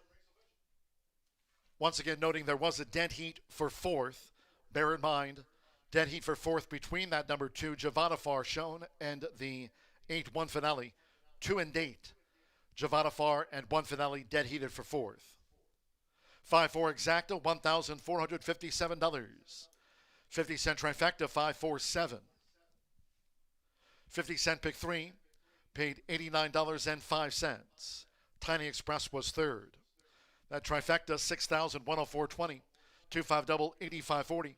10-cent superfecta, 5-4-7-2. $1,225.97. Dead heat for fourth.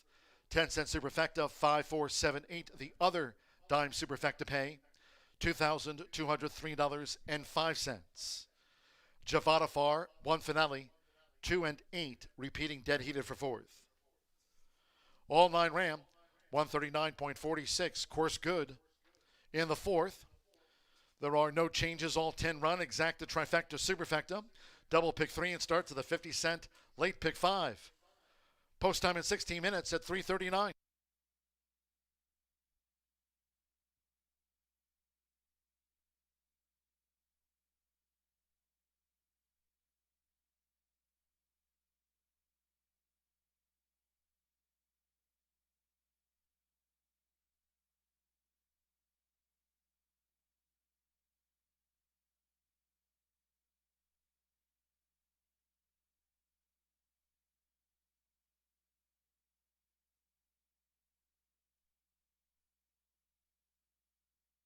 Ready.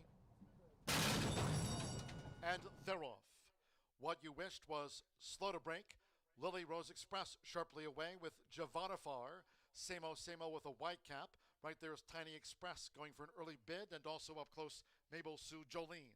as they make their way into the first turn. Here's Tiny Express for Rodney Prescott.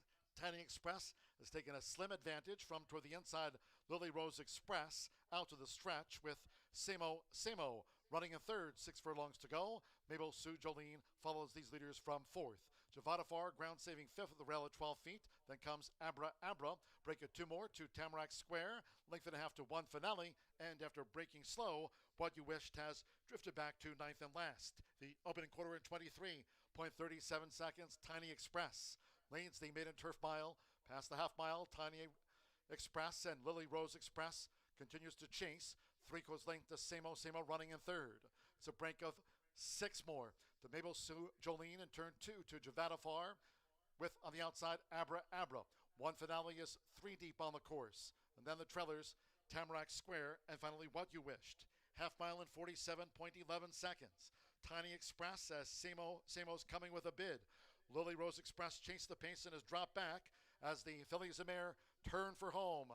Tiny Express with the rail. Samo. Javadafar is right there now. Javadafar has a gaping hole. Tamarack Square in the navy cap with the rail. Mabel Sue Jolene. 1 Finale is next. They're well inside the final furlong. Tiny Express. Mabel Sue Jolene continues to charge. And right there between horses, Tamarack Square has made a split. Tamarack Square and Mabel Sue Jolene dived at the finish together. Then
that was an interesting race here at Horseshoe Indianapolis. Anything goes when you're on the turf course. 50-1 over 50-1 in that exacta, and big balloons for those vertical players, horizontals, trifectas, superfectas. That pick 3 now paying 2 out of 3 in some cases as well. If you're still alive in pick 4, pick 5, or if you decide to hit the all button in that race, certainly wish you the best of luck closing it out. But speaking of pick 5s, we've got another pick 5 beginning right now, 11.99% takeout, one of the lowest takeouts in the entire country. Will kick off in race number 4. A mile and 70 yards is going to be the distance, and here 10 of them set to battle it out, and I'm going to try and strike lightning in here with Little Jake on top for yours truly. He's got 7 second-place finishes. He loves to tear your heart out if you play him on top. If you play him underneath and key him in second, you've probably got a ton of extra cash laying around because he does love to run second. He was up to his old tricks last time. He ran huge in defeat. He was bet down to 6-5. He has taken a ton of action. He's been a little bit of a money burner, and again, he won the battle, but he lost the war. That was with Joe Ramos aboard. They're going to try their luck today with Mitch Merrill in here. I think Little Jake is the one to catch the cash, but he's always been catchable. We'll see if he can do it yet again, but I'm going to try and get lucky with Little Jake today on the front end. But if there's anyone I'm fearful of, it's Looking for Glory. Now, Bob Dobbs is 1 for 36 on the year. That is a fallacy. It's not going to last forever. My guess would be he ends up somewhere near 20% when it's all said and done.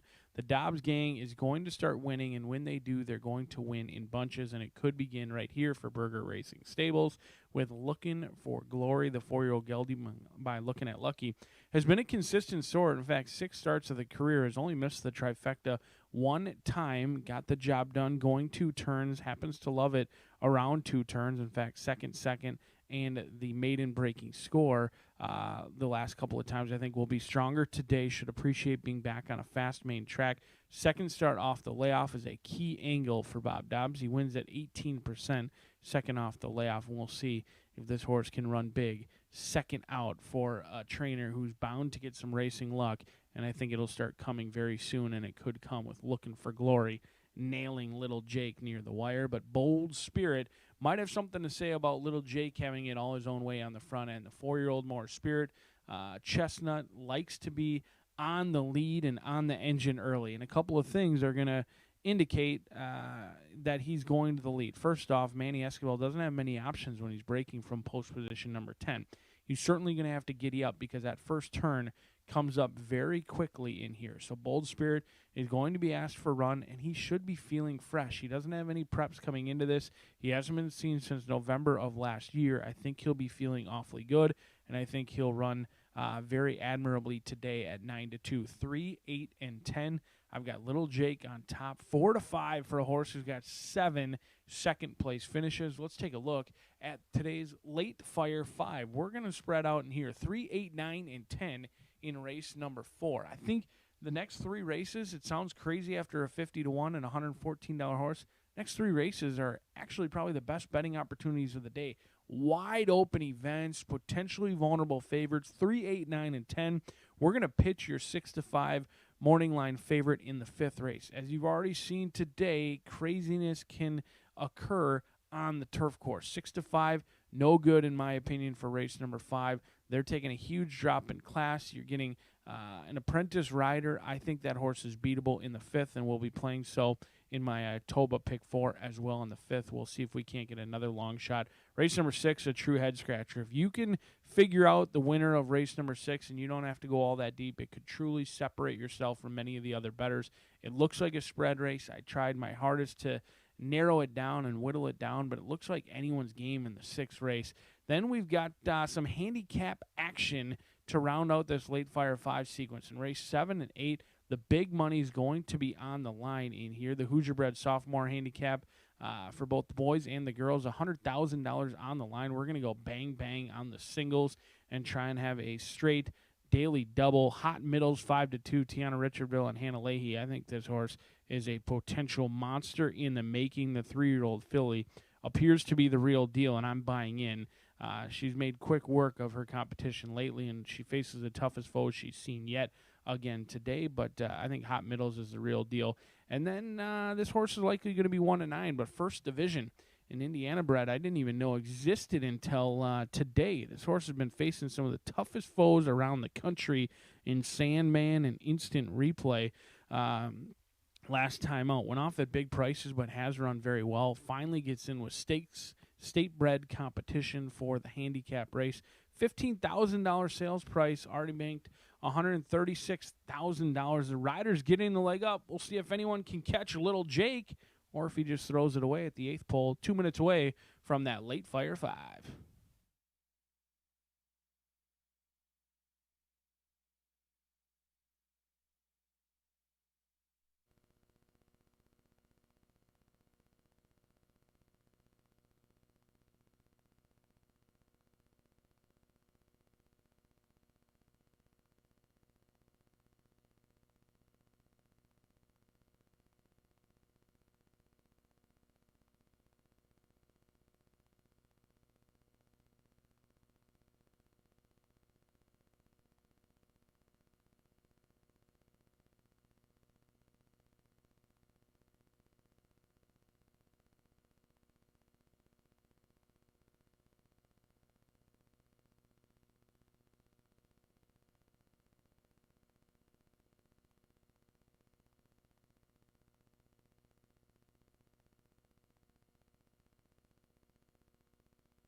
The horses call posted now for the 4th race. This race carded at 1 mile and 70 yards, a field of 10, fast track. Exacta, trifecta, superfecta, double pick 3 and starts at the 50 cent, late pick 5, no changes. Nearing post time.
The horses are approaching the starting gate.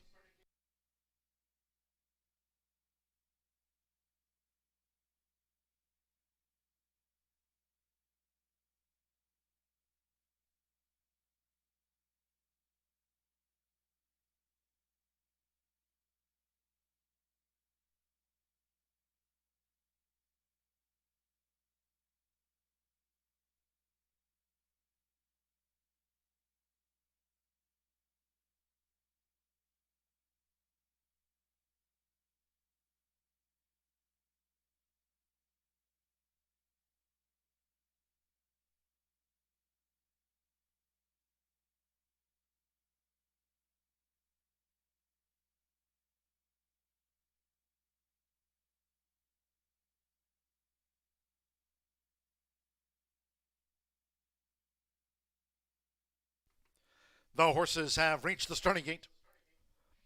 It is now post time.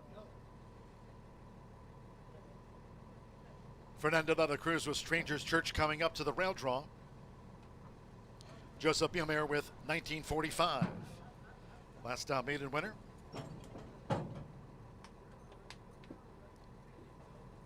Strangers Church joins 1945. Andres Aloa with Henry the Hank. Marcelino Pedroza Jr. Concentration drew 2. 10 run. Orlando Mexico with Looking for Glory. 1-2 favorite Little Jake. Mitchell Morrow for Tim Eggleston. Little Jake went in well. Playing the angles, Joe Ramos has a win on the card. Luis Contreras, Air Charger. Here's the drone view. Air Charger at the gate.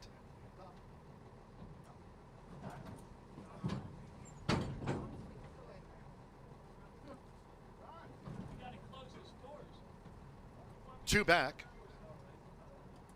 Evan Roman with Boutry Fitty.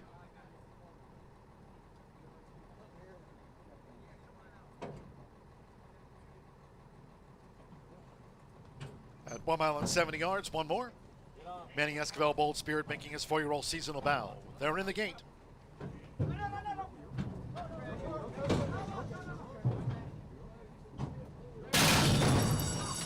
And they're off.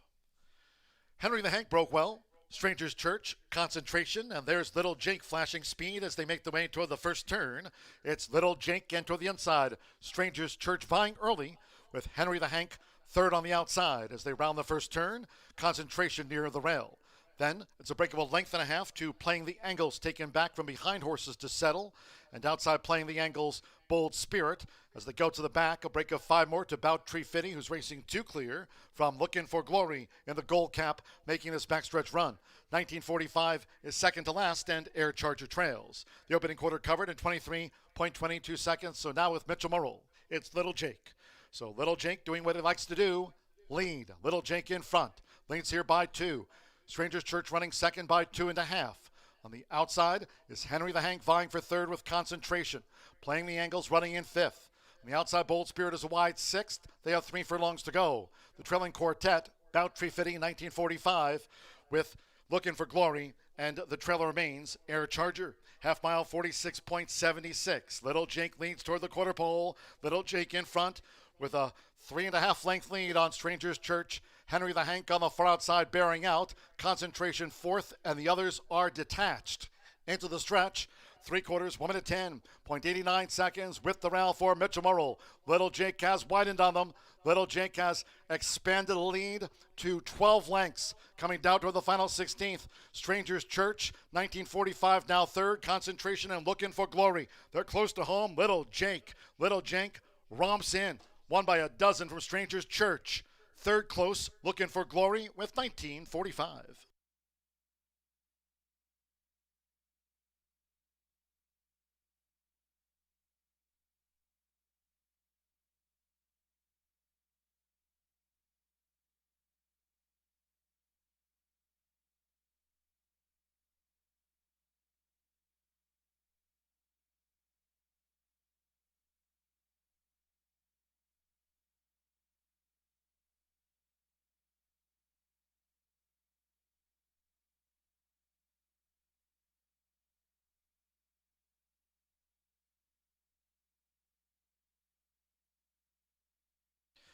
140.97.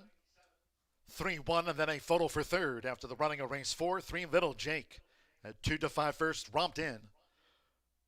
1 Stranger's Church at 11-1, the runner-up, beaten by about a dozen. Third's close. Third's a photo, a nose for the third and fourth. Hold on until official. Little Jake, Mitchell Murrow for Tim Eggleston. A 5-1-4 Racing Matt Kwiatkowski win by a double-digit margin.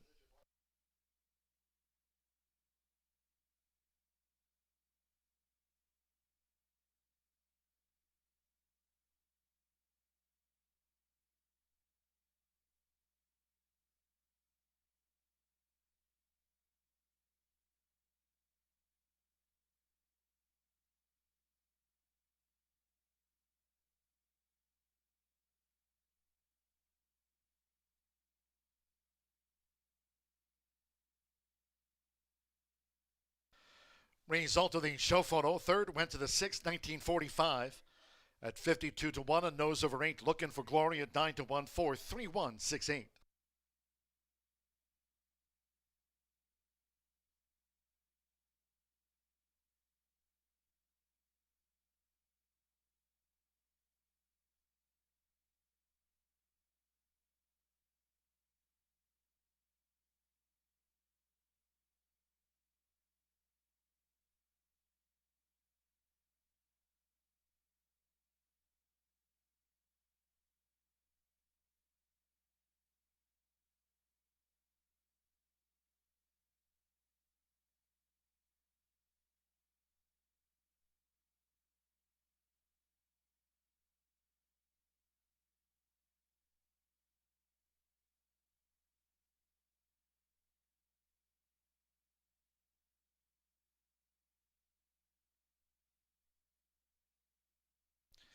And the Murphy Trailer Sales Winner's Circle, the 3 Little Jake with Mitchell Murrow. Little Jake is a 4-year-old, big yelling by Cloud Computing, out of Embracing by Bernardini. The winner was bred here in Indiana by Chris Brent Seaman. Tim Eggleston trains for Matt Kwiatkowski's 514 Racing LLC. Horseshoe Indianapolis congratulates the winning connections of Little Jake. This is the 2-5 favorite.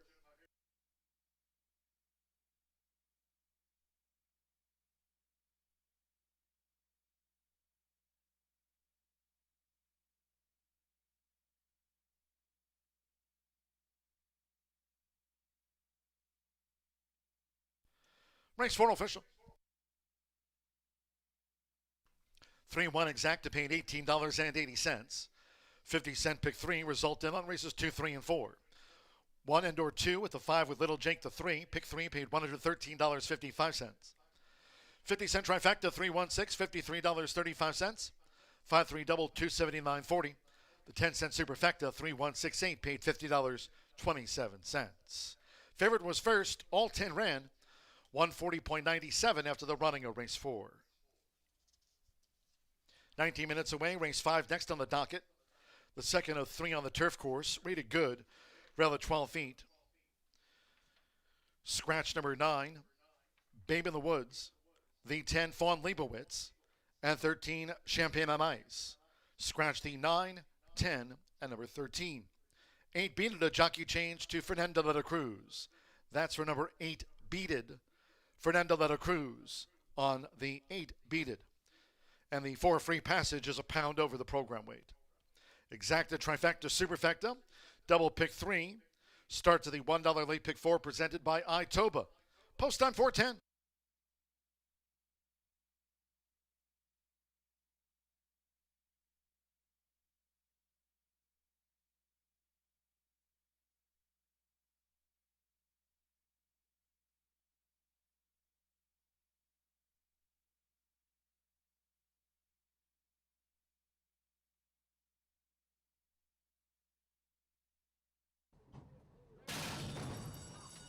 And they're off. Henry the Hank broke well. Stranger's Church, concentration, and there's Little Jake flashing speed as they make the way toward the first turn. It's Little Jake and toward the inside. Stranger's Church vying early with Henry the Hank third on the outside as they round the first turn. Concentration near the rail. Then it's a break of a length and a half to Playing the Angles, taken back from behind horses to settle. And outside playing the angles, Bold Spirit. As they go to the back, a break of 5 more to Bout Tree Fitty, who's racing 2 clear from Looking for Glory in the gold cap, making this backstretch run. 1945 is second to last, and Air Charger trails. The opening quarter covered in 23.22 seconds. So now with Mitchell Murrell, it's Little Jake. So Little Jake doing what he likes to do, lead. Little Jake in front. Leads here by 2. Strangers Church running second by 2.5. On the outside is Henry the Hank vying for third with Concentration. Playing the angles, running in 5th. On the outside, Bold Spirit is a wide 6th. They have 3 furlongs to go. The trailing quartet, Bout Tree Fitty, 1945, with Looking for Glory, and the trailer remains Air Charger. Half mile, 46.76. Little Jake leads toward the quarter pole. Little Jake in front with a 3.5 length lead on Strangers Church. Henry the Hank on the far outside bearing out. Concentration 4th, and the others are detached. Into the stretch, 3/4, 1 minute 10.89 seconds with the rail for Mitchell Murrell. Little Jake has widened on them. Little Jake has expanded the lead to 12 lengths. Coming down toward the final 16th. Strangers Church, 1945 now third. Concentration and Looking for Glory. They're close to home. Little Jake romps in. Won by a dozen from Strangers Church. Third close, Looking for Glory with 1945.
are 9 minutes to the 5th race here at Horseshoe Indianapolis, a filly and mare 3-year-old and up, claiming for 12.5. This is a mile and a 16th on the grass, and we have some changes in this race. Fernando de la Cruz will ride the 8. Beaded. The 9, Babe in the Woods, is out. The 10, Fawn Leibowitz, and the 13, Champagne on Ice. I'm going to go with the 3 here on top, Chote. This one, Felix Astudillo, is aboard. 4, Michelle Nihal. This one is a 4-year-old filly by Cupid, one of my favorite sires. Put up a really nice speed figure last time of 77 on turf at today's distance of a mile and 16th over at Churchill. April, and that was a claiming for 50. I think was in a little bit tough there, as you can see. Been struggling in some poly races and claiming for 30, and then at Keeneland was in some really tough allowances. This horse, however, if you go back all the way to June of last year, you will see that she broke her maiden routing on the turf here nicely as well. So they're bringing her back, they're dropping her down into claiming for 12.5. There's a lot to like about her, I think, 7-2. And then I went to the 2-horse Title Tactics. This is just a wide open race. If you look at the odds right now, the board's all over the place, but the 1 is the favorite at 2-1. My 2 right now is sitting on the board at 10-1. Title Tactics. Evan Roman is aboard, looking for his first win on the Wednesday card, riding for Mike and Penny Lauer, who co-own this one with Ryan Jones and Warren Griffin. This horse, the class drop, I could not get away from. I kind of liked the 10 a little bit, and it ended up getting scratched. But Title Tactics was in an allowance last out at a mile on turf at Hawthorne. Didn't do much there. Kind of went for the start, but then fell off. If you go all the way back to this one as well, in August of last year, broke the maiden at a mile and 3/8 on the grass. Since then has been ran a mile and 5/16, mile and a 16th. We're back to a mile and a 16th. We'll see how she goes, but she's a 5-year-old mare. Looks like she needs the class relief, and she gets it here, going to 12.5, which is one of the lowest that she's been at. And then I'm going to go to the outside. I'm going to go to the 11, Sweet Enchantment. Sweet Enchantment is 8-1, and Santos Sanger is aboard, who has had a really nice week this week and last. 4-year-old filly who is making her 11th lifetime start. She has 1 win, 2 seconds, and a 3rd to her credit. And I went back a couple to the 2nd place finish by a length and it claiming for 20-2, and she was routing on our turf. That was back in October. And then at Belterra, she was routing on turf in August in a kind of similar race, claiming for 15 for them, and missed by less than a length for second to Hammer and Jammer. So I just think that this one fits here. If it runs back to that form that it had last year, will be good. But definitely, I think, needed the winner off. Enjoyed probably the time for a break, and will be good off of the freshening. 3-11 for me in a race that was definitely a little bit of a headache to handicap. You could go a lot of different ways. I will talk about the 1 really quickly, as it is the current favorite, 5-2, Red Rose Rockin'. Steve Bick and I were talking today about the sequence. I have a late Itoba pick 4 ticket that we could probably show. And in this race, I just have the 2 and the 3. I think the 3 is going to be tough here, but the 1, Red Rose Rockin', was one that Steve mentioned. You can't be ignoring Steve, coming off the main claiming win at 12.5, which he's now first time with winners, which is a step up, and he's going to a mile and a 16th. He has gotten into some trouble. She has gotten into some trouble in her last 2 races at the start, so hopefully she can overcome that. And then I'll go over quickly the rest of my ticket, as in the next race I spread. This one also gave me a headache. The next race, race 6, is a 3-year-old and up allowance. It's 5/8 on the grass, couple of scratches. The 7 and 11 are out. I went 1, 3, 4, 6, 10. And then in the 7th race and 8th race, both of our stakes, handicaps, please forgive me, I went 5 and 7. In the ladies division of the Hoosier Breeders Sophomore, I put Tiana and Hot Middles on top after she just won that third race with a $114 winner. And yesterday was part of our Hot Ladies group. And then the eighth race, I went 7-5. I know that First Division is super classy, has ran in grade ones, just ran third in a $200,000 stake, but I am going to put Gisoli here on top. First out, I just love that horse. I think he's going to do well. And it's a $48 ticket for free on my daily tip sheet. But here in this race, oh no, Rachel swayed them. I'm going to go with the 3, Chote. Good luck.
On the track for the 5th race, Phillies Mares Turf over the mile and a 16th, a field of 10.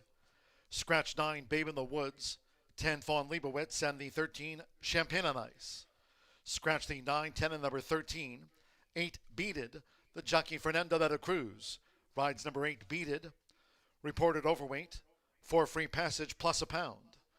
Exacta Trifecta Superfecta, double pick 3 and starts at the $1 late pick 4 presented by Itoba. Getting close to a start.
The fillies and mares crossing over to the turf course, making their way up to the mile and a 16 start.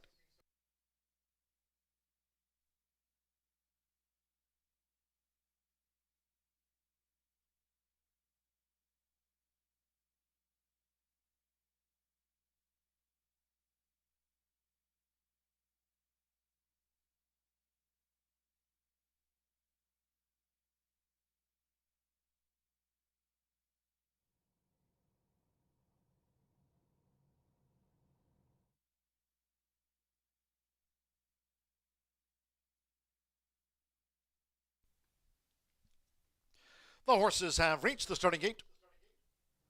It is now post time. Loading for this fillies and mares turf. Manny Esquivel, Red Rose Rockin' first in. Altira, Mitchell Murrow riding for a double after a little Jinx romp. Evan Roman, Title Tactics joined up. Marcelino Pedrosa Jr. with Eastern Sunrise going in. Choate, Felix Ostadillo claims a 7-pound apprentice allowance. Choate went in well.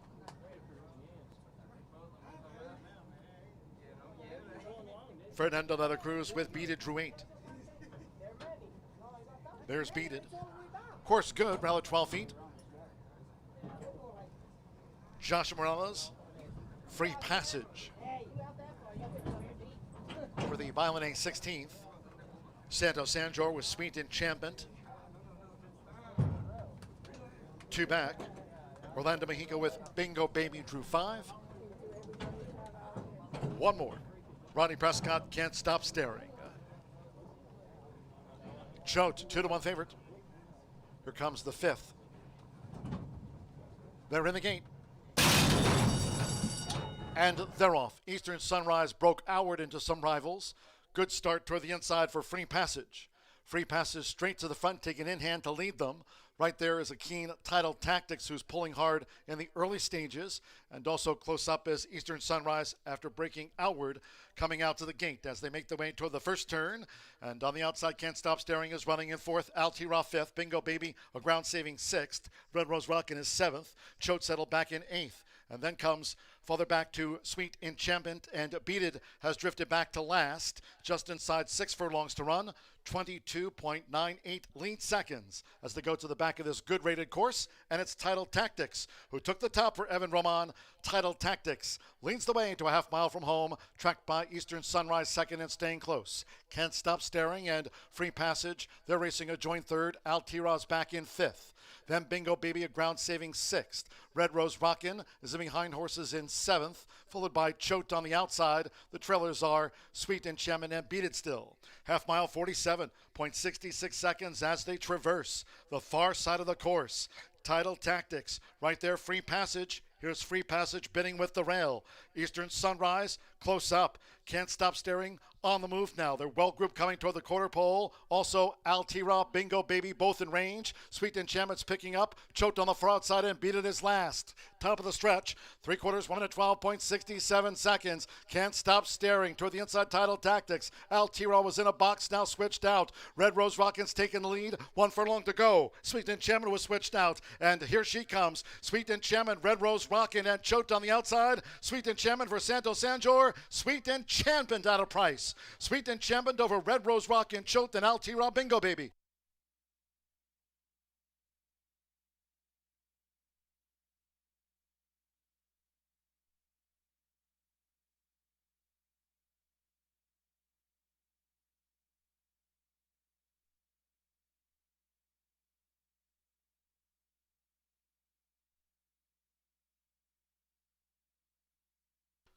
Photo finish.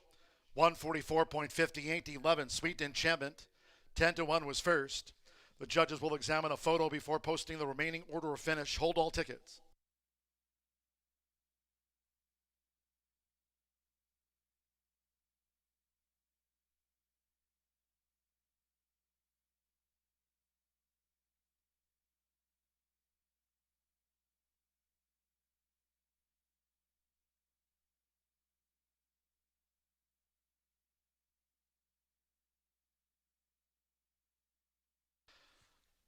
10-1, Sweet Enchantment.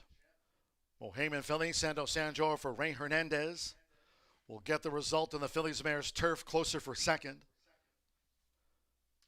144.58.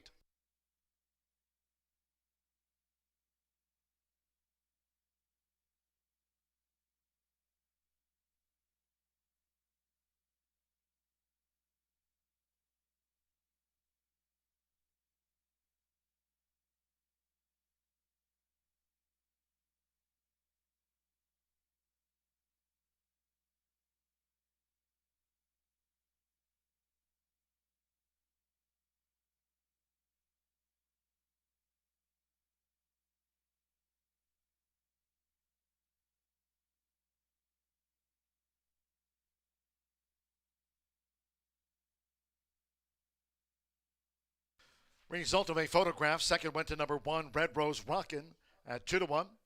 3, Choate. 5-2 was third, and 6, Altira at 15-1 getting into the frame. 11 at 10-1, 136.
Race 5 official.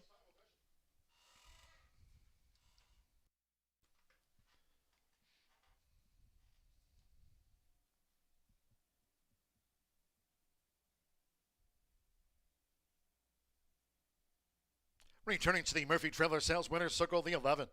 Sweet Enchantment with Santo Sanjor. Strong handling late. Sweet Enchantment is a 4-year-old bay filly by Mohamed. And a bold intent by Scat Daddy. Ray Hernandez trains for winning owner and breeder Mario Villarreal. Horseshoe Indianapolis congratulates the Phillies Mares turf winner, the connections of Sweet Enchantment. 11-1 exacta paid $91.40. 50-cent trifecta, 11-1-3, $81.10. Altira fourth, 10-cent superfecta, 11-1-3-6 paid $108.61.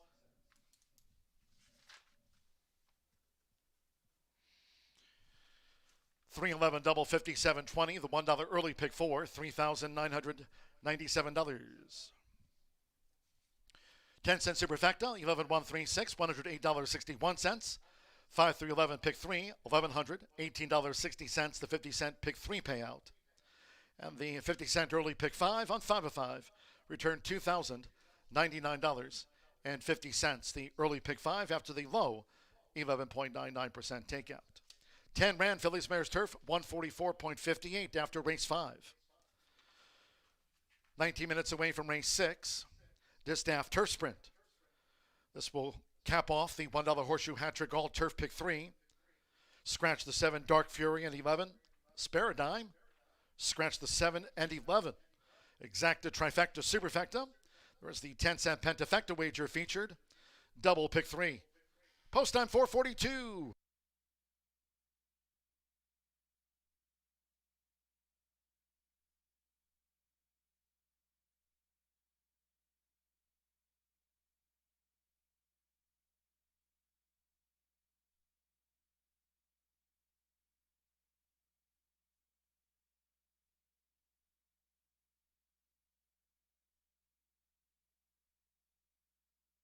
They're in the gate. And they're off. Eastern Sunrise broke outward into some rivals. Good start toward the inside for Free Passage. Free Passage straight to the front, taking in hand to lead them. Right there is a keen Title Tactics who's pulling hard in the early stages, and also close up is Eastern Sunrise after breaking outward, coming out to the gate as they make their way toward the first turn. And on the outside, Can't Stop Staring is running in fourth, Altira fifth, Bingo Baby a ground saving sixth, Red Rose Rockin' is seventh, Choate Settle back in eighth. And then comes farther back to Sweet Enchantment, and Beat It has drifted back to last, just inside 6 furlongs to run, 22.98 lead seconds as they go to the back of this good rated course, and it's Title Tactics who took the top for Evan Roman. Title Tactics leads the way to a half mile from home, tracked by Eastern Sunrise second and staying close. Can't Stop Staring and Free Passage, they're racing a joint third. Altira's back in fifth. Then Bingo Baby a ground saving sixth. Red Rose Rockin' is the behind horses in seventh, followed by Choate on the outside. The trailers are Sweet Enchantment and Beat It Still. Half mile 47.66 seconds as they traverse the far side of the course. Title Tactics right there, Free Passage. Here's Free Passage bidding with the rail. Eastern Sunrise close up. Can't Stop Staring on the move now. They're well grouped coming toward the quarter pole. Also Altira, Bingo Baby both in range. Sweet Enchantment's picking up. Choked on the far outside and Beat It is last. Top of the stretch. 3/4, 1 minute 12.67 seconds. Can't Stop Staring toward the inside. Title Tactics. Altira was in a box, now switched out. Red Rose Rockin's taking the lead. 1 furlong to go. Sweet Enchantment was switched out. And here she comes. Sweet Enchantment, Red Rose Rockin, and Choked on the outside. Sweet Enchantment for Santos Sanjor. Sweet Enchantment out of price. Sweet Enchantment over Red Rose Rockin, Choked, and Altira Bingo Baby. They're in the gate.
There was a claim from the fifth race, the Fillies Mares Turf today out of race 5.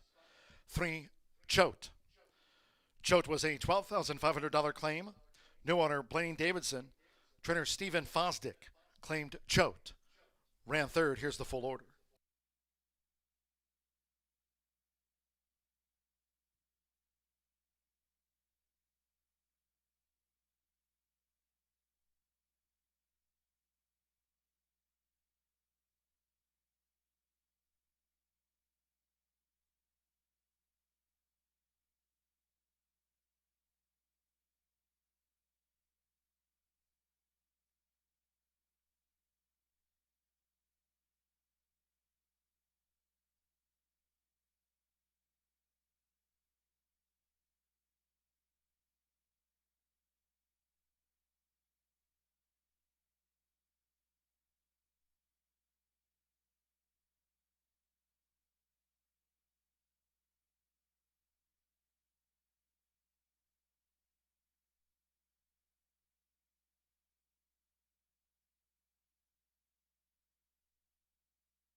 Sweet Enchantment gets an excellent ride by Santos Sanger. Hadn't been seen in over a year or since 2024. Comes back, makes 2025 debut. A winning one.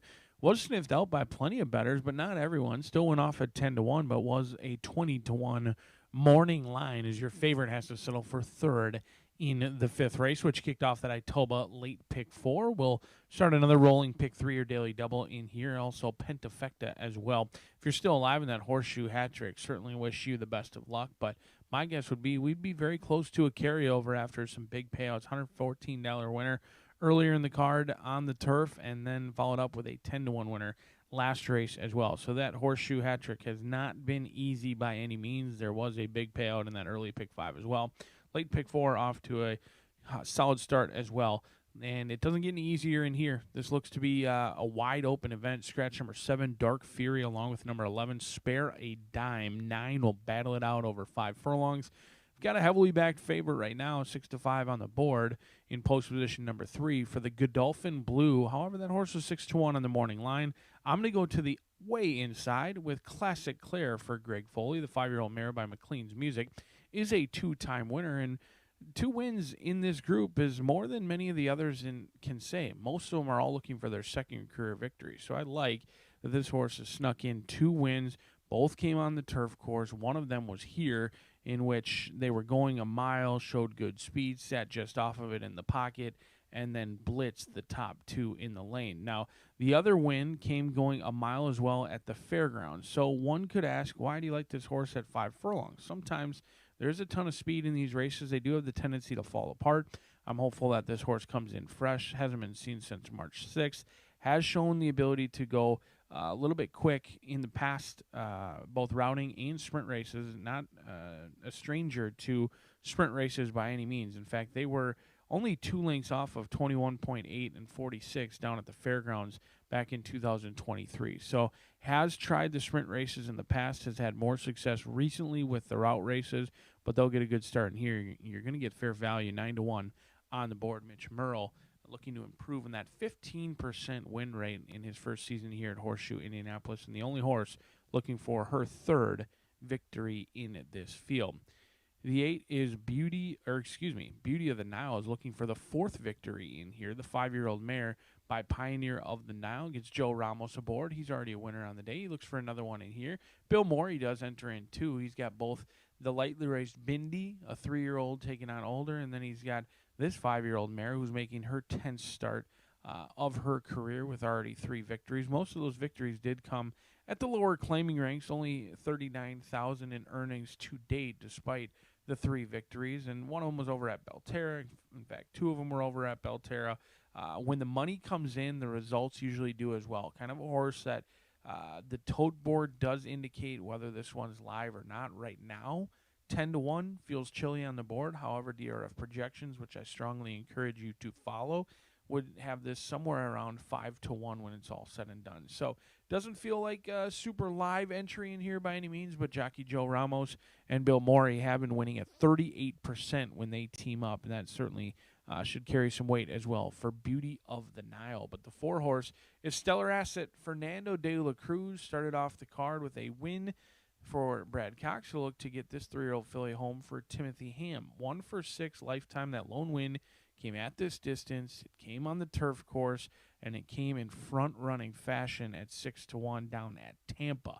Stellar Asset has been facing some very tough customers, whether it was in Florida at Gulfstream, Tampa, most recently at Churchill Downs, in which they set blazing fast fractions on the front end, and frankly, they set it up for Satin Blue, who took advantage of a perfect trip. This one went 22 flat, 44.2, and if Fernando de la Cruz and Stellar Asset break sharply, they could be the quickest of the group in here, as the 3-year-old filly does have to take on older, but she's awfully fast. We'll see if she can get brave in the lane at 7-1, but right now the bettors are saying this one goes through the Godolphin Blue in pondering for Brendan Walsh. They must know something I don't, because this horse puts the blinkers on. I didn't really particularly care for the last race over at Churchill Downs. Does get the turf course for the second time, but looks like the money seemingly is going to come in, and it's going to come in hot and heavy, as this horse is projected to go off at 6-5 off that 6-1 morning line. Somebody knows something. We'll see if they're right or wrong 4 minutes from now.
The Phillies mares called postward for the 6th race.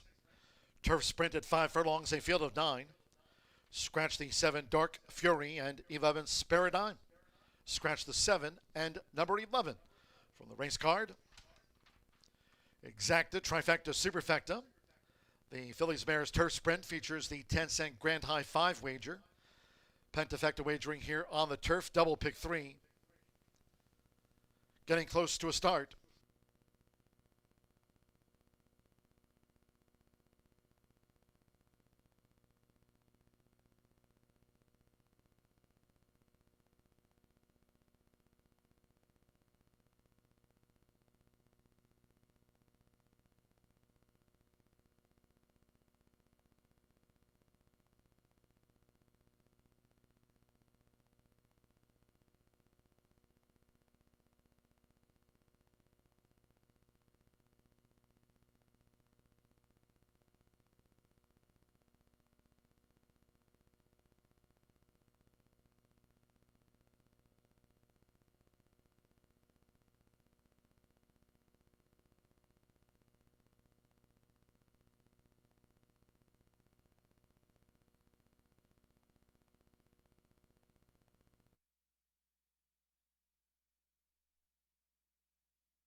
The horses are approaching the starting gate.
For one more time today, crossing over to the turf course.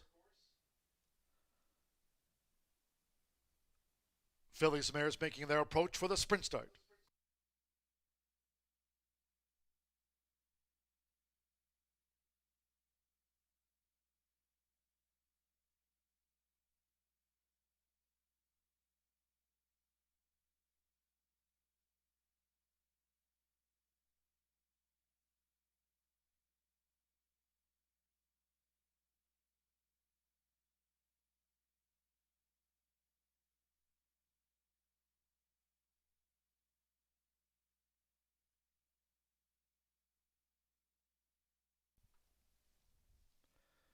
The horses have reached the starting gate.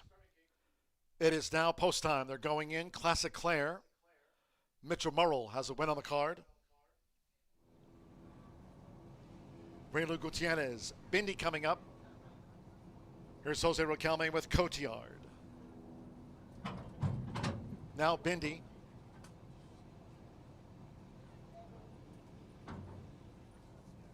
Evan Roman with Pondering in the royal blue. Beauty of the Nile, Joe Ramos on the Wednesday score sheet. Of course here, good. Fernando de la Cruz with Stellar Asset. Vicky Rose, Alberto Burgos also on the score sheet today. Couple in the back. Manny Esquivel, Barbarina drew 5. At 5 furlongs, so stand by.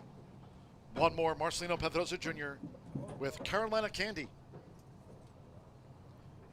Pondering 9-5 favorite. All in line. Robin sprinting, nice line out. Stellar Asset sharply away with Barbarina nearest the inside. Here's a bid by Classic Claire in the red cap at Stellar Asset. With Fernando de la Cruz, Stellar Asset the fleetest of the field, being followed by Barbarina. On the outside, Beauty of the Nile up into third. First run since the Fairgrounds for Classic Claire, who's running in fourth. On the outside, Vicky Rose in fifth.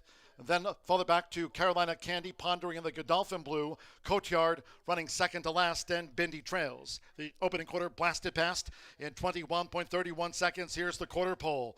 Nearest the inside, it's Stellar Asset. Stellar Asset just leads Barbarina as these fillies mares straighten away. Stellar Asset with the running rail. Barbarina, Pondering is making a move. Pondering eyeing a split. And right there is Classic Claire across the course. 1 furlong to go. Pondering bursting through for Evan Roman to take charge. And they're close to home. It's Pondering. Pondering pouring it on. Pondering pulled away to win by 6 from Classic Claire. Then Barbarina with Beauty of the Nile and Stellar Asset faded in the home run.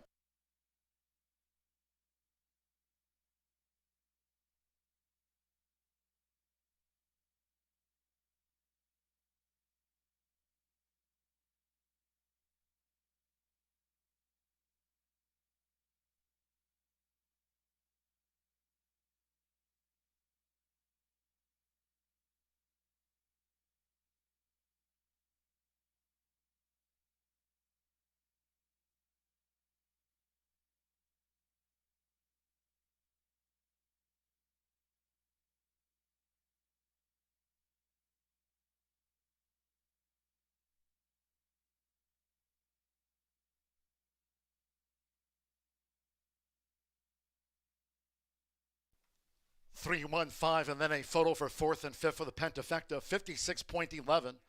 Phillies Mares Turf Sprint, 56.11. 3, 1, 5, 3 Pondering. 8-5 first, 1 Classic Claire.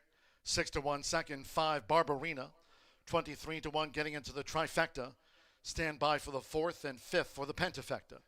Pondering, Evan Roman for Brendan Walsh. A couple of wins on the card here for Godolphin. Pondering at 8-5. The favorite obliges.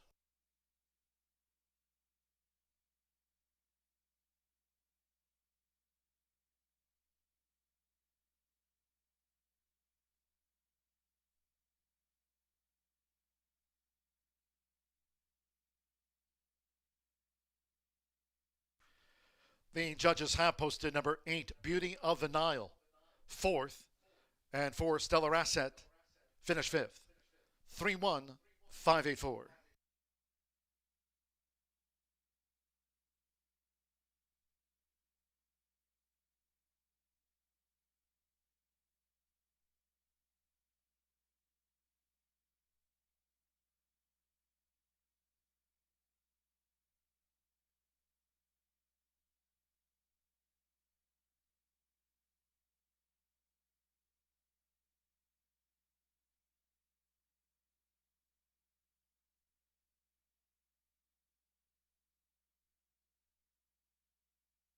Race 6 official.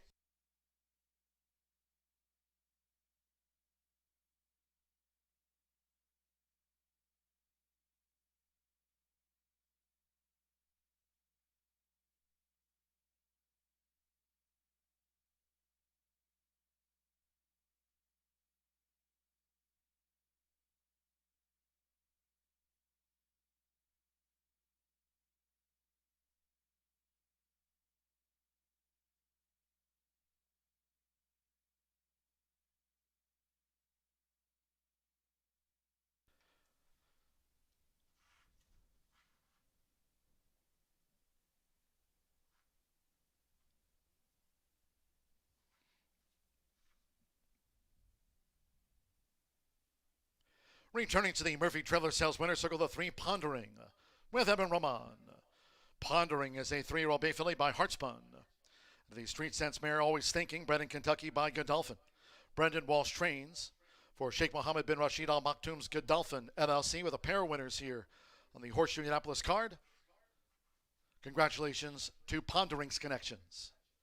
Takes out the Phillies Mares Turf Sprint, 56.11.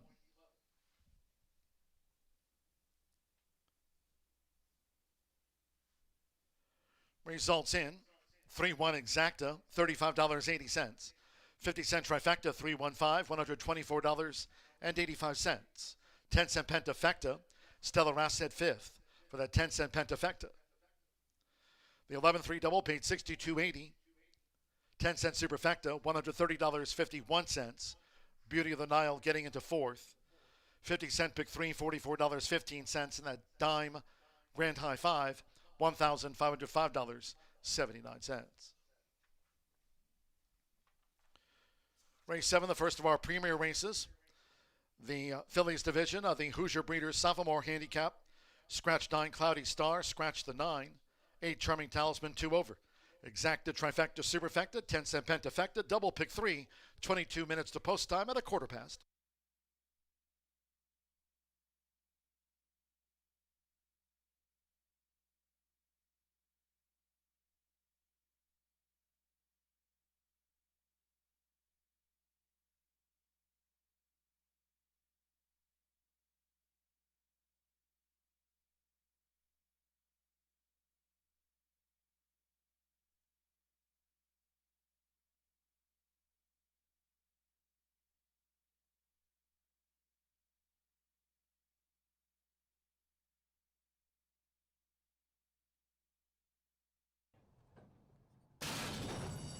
Robin sprinting, nice line out.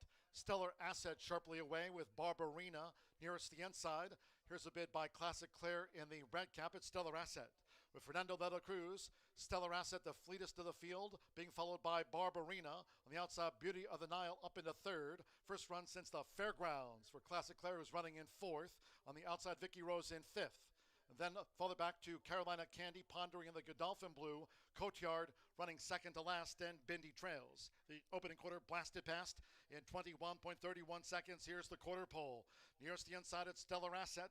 Stellar Asset just leads Barbarina as these Phillies mares straighten away. Stellar Asset with the running rail. Barbarina, Pondering is making a move. Pondering eyeing a split. And right there is Classic Claire across the course. 1 furlong to go. Pondering bursting through for Evan Roman to take charge. And they're close to home. It's Pondering. Pondering pouring it on. Pondering pulled away to win by 6 from Classic Claire. Then Barbarina with Beauty of the Nile and Stellar Asset.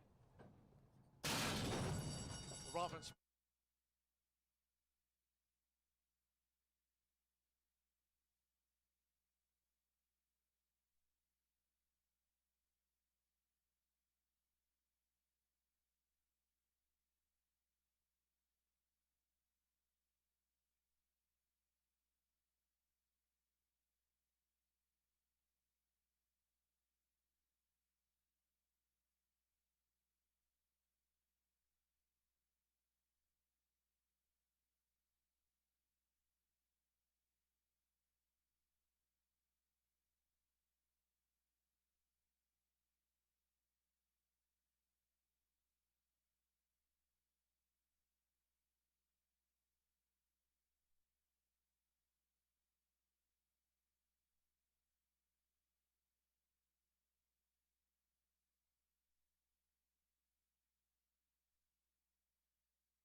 Oh, yeah, him. So nasty. Hey. What? Who's the funniest jockey in the jock Funniest? Oh my gosh. I'm gonna go with Joe Ramos. Elias. Elias? Yeah. Elias is the funniest? Yes. Alberto Burgo. Alberto? Funniest? Probably my dad or Fernando. You? Manny Esquivel. Manny? I don't know. Who do you think's the funniest? Canuto. I don't know. He's the best. He's the best. Serious, Fernando. The most serious? Marcelino. I guess Tommy. I don't know.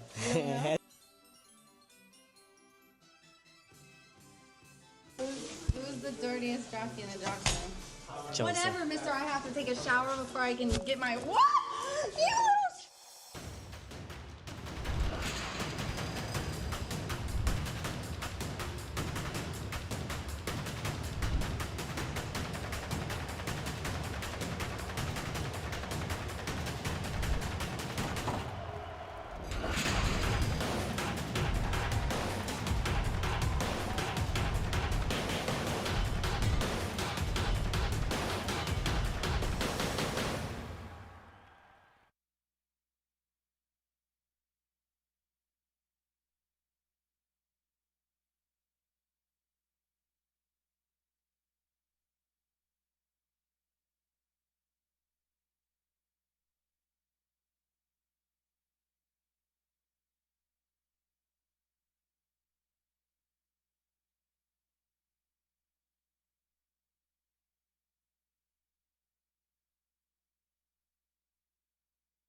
Kick off our premier racing with this 7th race for 11 minutes to post here at Horseshoe Indy, and we have a couple of editions of the Hoosier Breeders Sophomore Handicap. This is for the fillies, and next in race 8 we will have the boys. We do have a change in this race of the 9. Cloudy Star is scratched, and right now the current favorite being the 5. and that is Hot Middles, my top selection.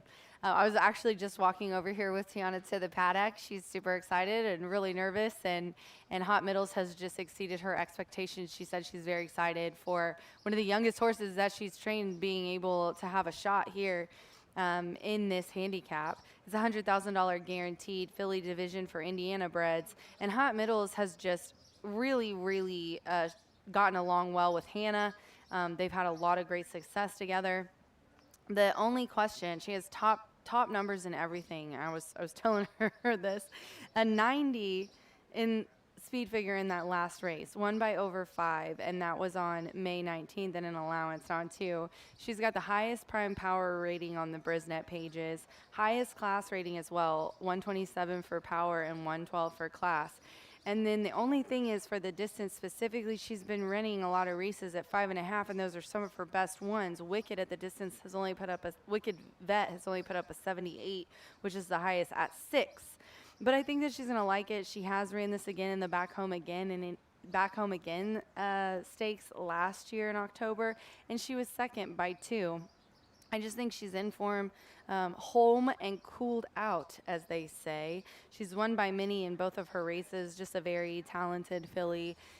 She overcomes as well. It's not like she's had easy trips. Sometimes she's had to rally. She's gotten kind of out and around.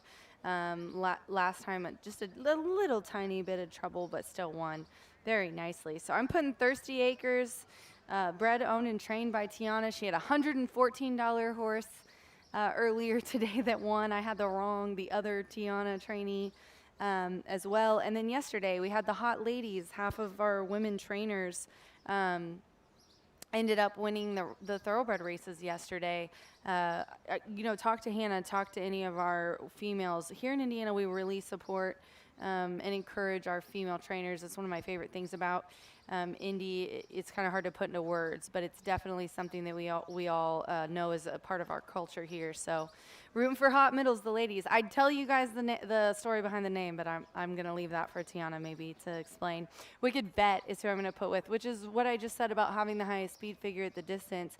Hot Middles will kind of probably set off and have something to run at because we do have a lot of early speed in this race, which I think is going to help her even more.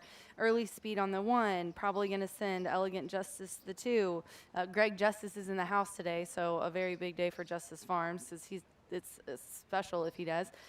Bruce's horse, the 6 probably will send, and Wicked Bet was just very early lick. So 3-year-old filly by Country House, Aaron West trains, the Red Hot Aaron West barn. Boy, those West brothers are having a heck of a year, aren't they, Ethan and Aaron? But Aaron, 24%, win clip, 59% of the money. This horse has really nice early speed. Even when this horse has kind of come out a little sideways, still got second in that race. And it was 2 Hot Middles. Not an easy, very formidable foe. And Fernando de la Cruz, obviously riding well, one of our top jockeys. He won the opener. He's looking for a riding double in this race.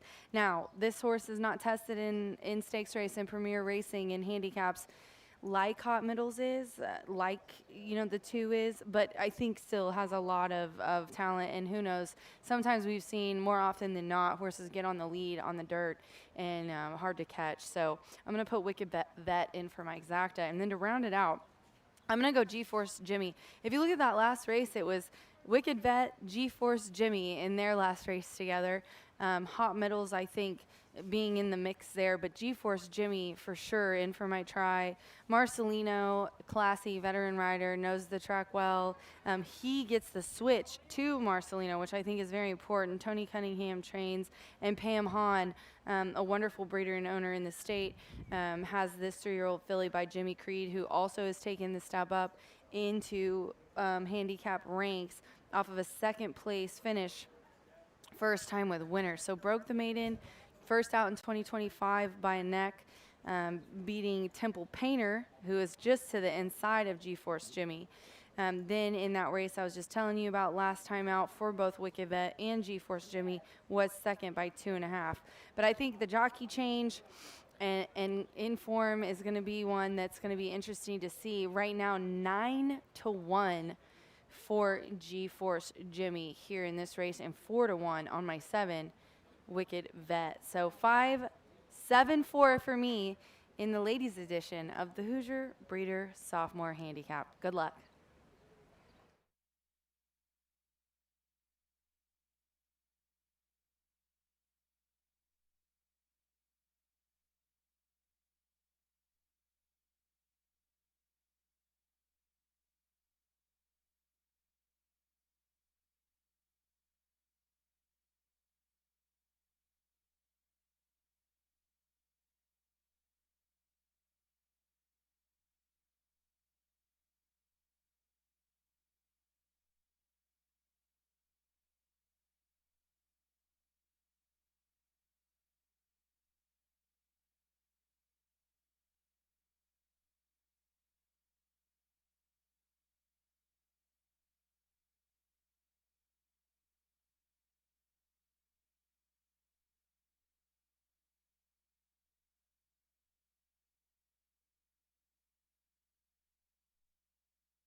The horses call posted now for the 7th race. One of our 2 premier races on the card, the filly division of the Hoosier Breeders' Sophomore Handicap at 6 furlongs, a field of 8. 9 Cloudy Star has been scratched. The 9 is a non-runner. 8 Charming Talisman add 2 pounds to the assigned program weight. Here's the field as they parade. The one is Miss Candela. Abel Cedillo back on board for Rancho Monarca LLC of Catherine and trainer Tony Duran. Number 2, Elegant Justice, ridden again by Sammy Bermudez. Aaron and West trains for breeder owner Justice Farm Greg Justice. 3 is Temple Painter. Last out maiden winner here onto the hands of Alberto Burgos. Rob Dobbs Jr. trains Jim Edgar's homebred. Number 4, G-Force Jimmy with Marcelino Pedrosa Jr. Tony Cunningham trains for Indiana breeder and owner Pamela Brinkley Hahn. Number 5, Hot Middles with Hannah Leahy.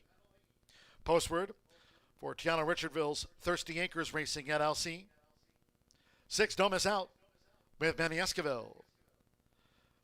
Owned by Southwest Racing Stables Incorporated of trainer Gennaro Garcia, Bruce Murphy, and Lori Murphy. 7, Wicked Vet with Fernando de la Cruz. Aaron M. West trains for owner Terry L. Stevens. And the 8 is Charming Talisman with Andres Ulloa. Billy Gonzalez trains for Roberto Chavez Racing LLC. The field for the filly division of the Hoosier Breeders Sophomore Handicap. Exacta Trifecta Superfecta, the 10-cent Pentafecta, double pick 3, close to post time.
The horses are approaching the starting gate.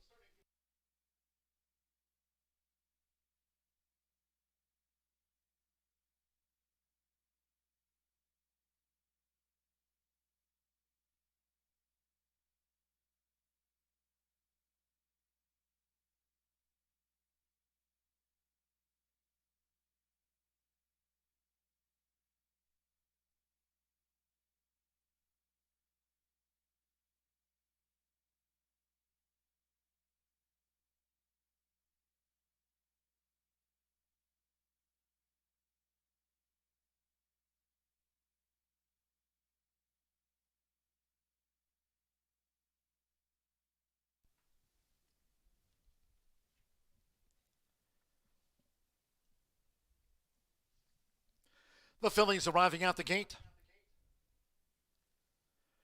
It is now post time for the Hoosier Breeders' Sophomore Handicap. Abel Cedillo, Miss Candela.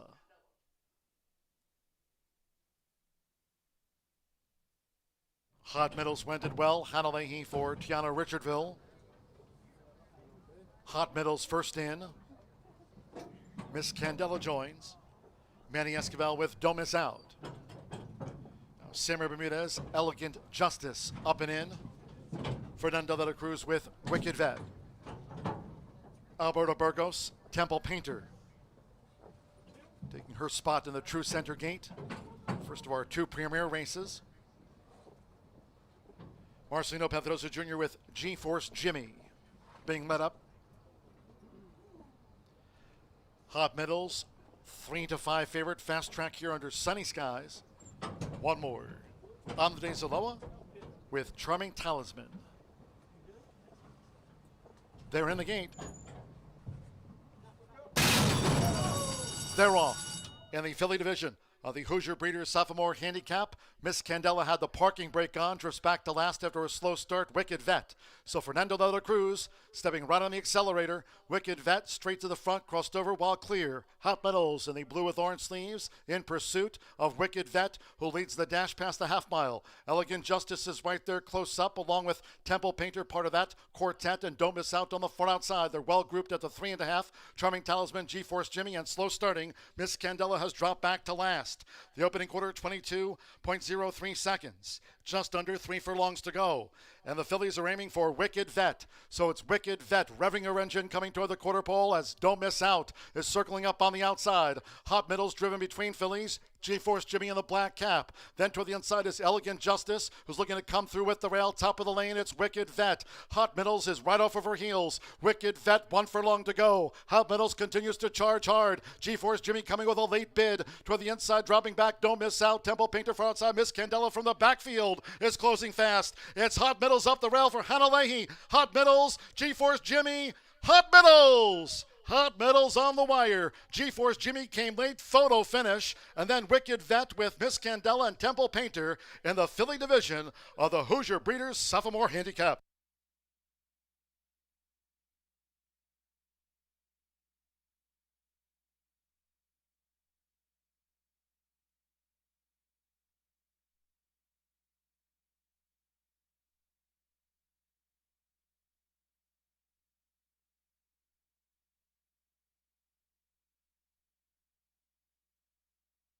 Photo finish. 110.87 filly division of the Hoosier Breeders' Sophomore Handicap. Here it is. We'll stand by for the judge's verdict. It was 1-5 on Hot Middles.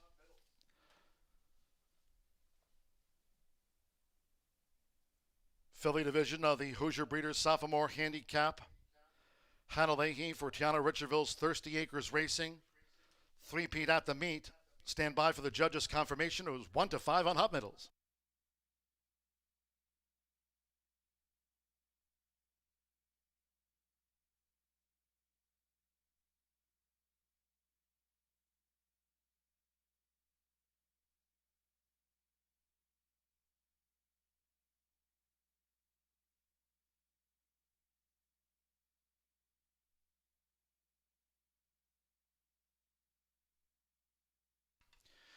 Five, 4, 7, 1, 3, 5. Hot Middles. Confirmed first. There's Tiana Richardville. 100 grander. For Thirsty Acres Racing over the Ford G-Force Jimmy at 16-1, did not miss by much. Favorite takes out the first of our premier races at 1-5 on Hot Middles. 7 Wicked Vet, 6-1 third. 1 Miss Candela broke dead last. At 11-1 gets into the Superfecta. 3 Temple Painter back in 5th. Big win for Tiana Richardville. Hannah Leahy as Hot Middles, 3 peats at the meet.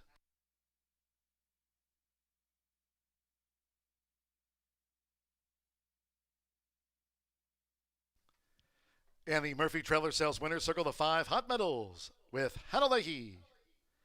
Hot Middles is a 3-year-old chestnut filly by Klimt. At a Pretty Miss Trippy by Trippy.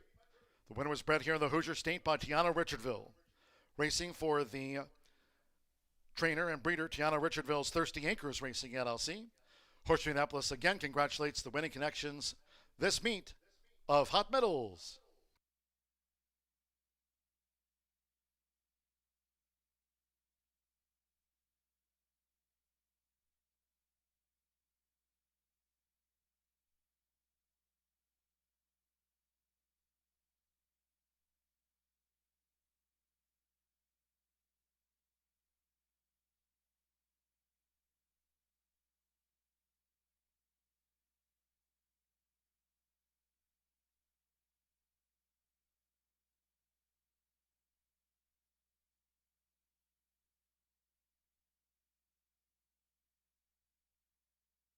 The result of race 7, the filly division of the Hoosier Breeders Sophomore Handicap Official.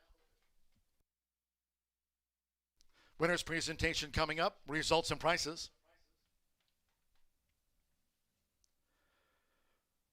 Horseshoe Indianapolis congratulates the winning connections of Hot Middles, Hannah Leahy, for winning breeder, trainer and owner, Tiana Richardville's Thirsty Acres Racing.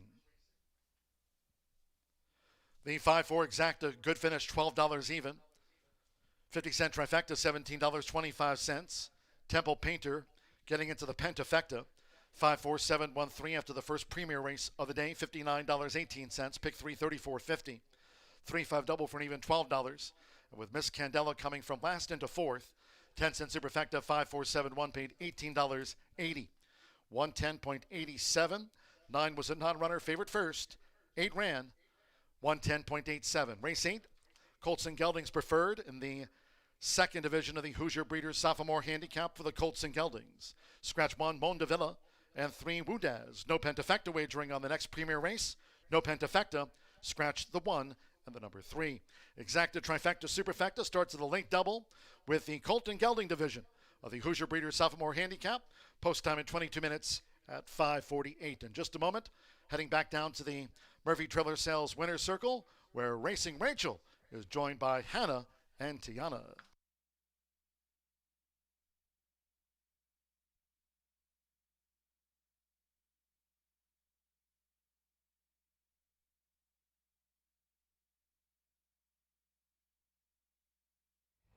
The Hoosier Breeders Sophomore Fillies division goes to Tiana Richardville and Hannah Leahy. Hot Middles. I said maybe. I'm not going to explain to you guys what Hot Middles means. Maybe Tiana will explain it if you guys ask her nicely. But Hannah, congratulations. This is your first stakes win here, you just said. How do you feel? Amazing. I always knew the capability of this horse, but the fact that it was my first stakes win for Tiana and this whole crew, we're such a team and we put so much work into this horse, and it's really cool to see it pay off with people I'm so close with. Yeah. It's amazing. So tell us a little bit about the trip. You said you really just had to fight for it, and then you guys got to the rail and she just looked like she was trying so hard. She always breaks wicked sharp, but normally she tends to want to kind of relax a few lengths back, and today she just wanted to gun it, and I knew there was a ton of speed in there, but they seemed to be sitting comfortably behind us. And when we were coming out of that turn, I mean, everybody was fighting for the front. We were getting tossed around a little bit. I was telling her, come on, Mama, stay on your feet. Don't lose this spot. And luckily the rail opened up for us, and we were just able to take that path, and it was a straight shot from there. Well, excellent. I'm so excited for you. Congratulations. Thank you so much. All right, Tiana, you and I were just talking our way to the paddock. Congratulations. You were so nervous and you were so excited. And you were saying, like, some of your older horses have won, but you haven't had one this young. And I'm thinking I am Boogie Queen when she won forever ago. And I'm just so happy for you. How do you feel? How happy are you with the effort she put forth today? Oh, I'm thrilled, and I couldn't ask for more from Hannah. I think that's a big key to this horse is that Hannah gets on her every day. She knows her. She's in the stall, touching her, giving her kisses. She has a real connection with her, and she had so much confidence in her going into this race, and I think she rode a great ride with her, and obviously the mare has a lot of heart.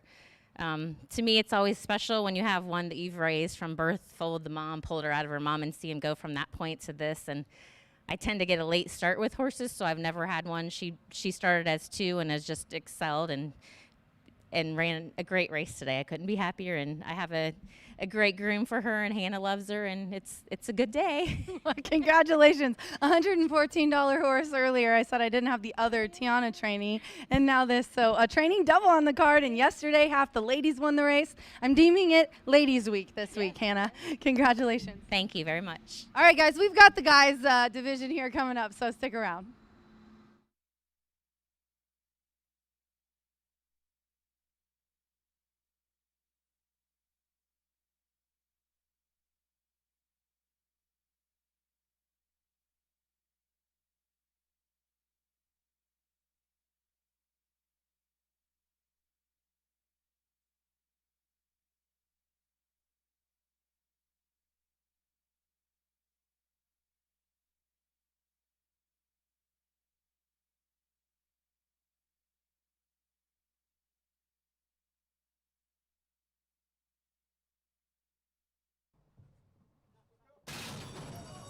They're off.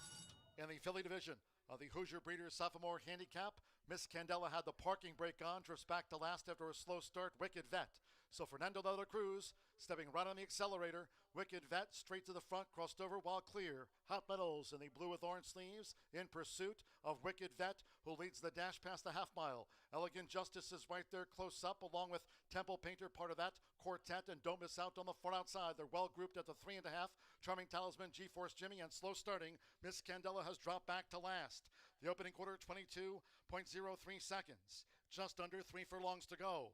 And the fillies are aiming for Wicked Vet. So it's Wicked Vet revving her engine coming toward the quarter pole as Don't Miss Out is circling up on the outside. Hot Middles driven between fillies. G-Force Jimmy in the black cap. Then toward the inside is Elegant Justice, who's looking to come through with the rail. Top of the lane, it's Wicked Vet. Hot Middles is right off of her heels. Wicked Vet, 1 furlong to go. Hot Middles continues to charge hard. G-Force Jimmy coming with a late bid. Toward the inside, dropping back, Don't Miss Out. Temple Painter for outside. Miss Candela from the backfield is closing fast. It's Hot Middles up the rail for Hannah Leahy. Hot Middles, G-Force Jimmy. Hot Middles! Hot Middles on the wire. G-Force Jimmy came...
Hot Middles faces some adversity today, but the late money, the smart money, comes home to score at 1-5. We might have another heavily backed favorite in this race as we settle the Hoosier Breeders Sophomore Handicap now, with the boys taking the main stage running for the big money, $100,000 on the line.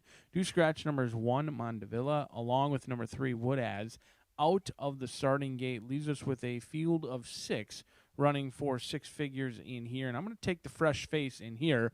First Division, number 5, Manny Esquivel going to be calling the shots for Kenny McPeak. This 3-year-old colt by Omaha Beach out of Ice Woman has been running against Open Company in each and every start. However, this will be the first time she's ever faced not only state-bred competition, but also run outside of the state of Arkansas. Every start has been at Oaklawn Park this past winter and spring, and she's done very well against open competition. In fact, he was on the Kentucky Derby trail running in the Grade 1 Arkansas Derby. Did go off at 37-1 and couldn't go with Sandman late.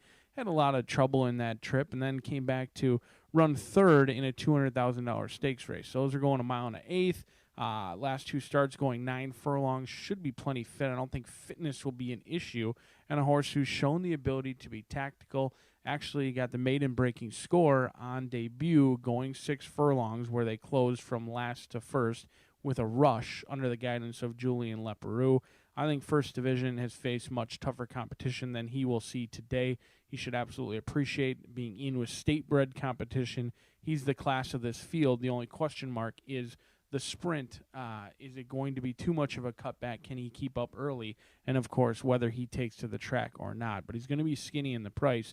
Right now projected to go off at 4-5 because Gisoli is taking a ton of action up top. But I think a long shot underneath deserves a long look in here. How about tap, tap, tap it in? Mitch Merle has been a welcomed addition to that jocks room here at Horseshoe Indianapolis. And Tim Eggleston, already a winner on the card.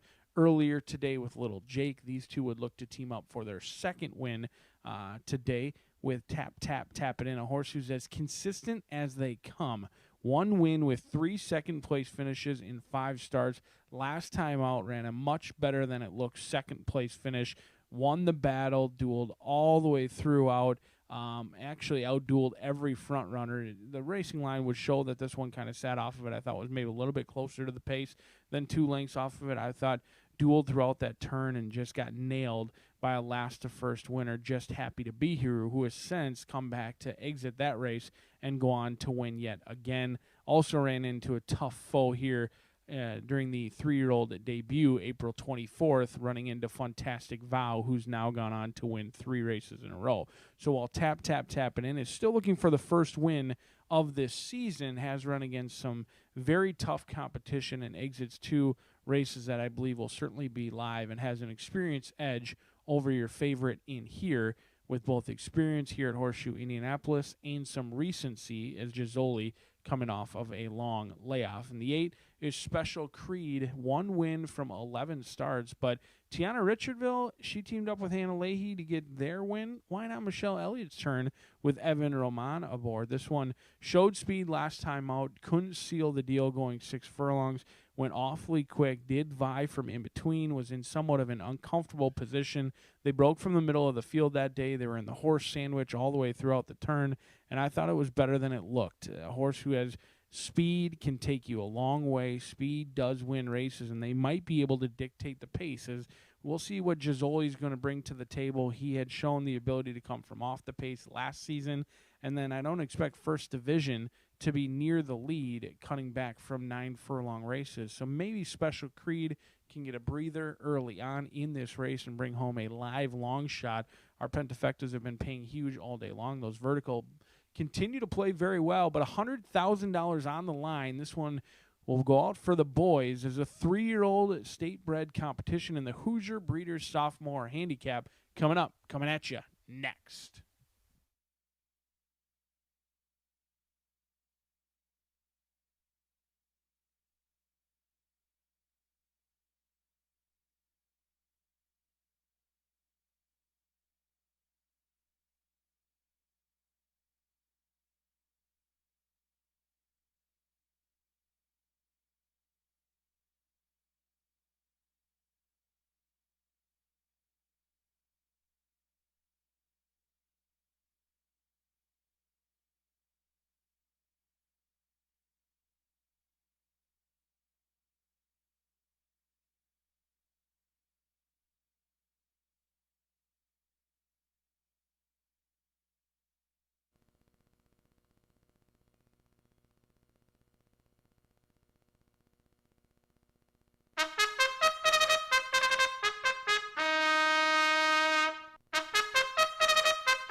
After Hot Meadows took out the filly division of the Hoosier Breeders Sophomore Handicap, Colts and Geldings called posted for race 8.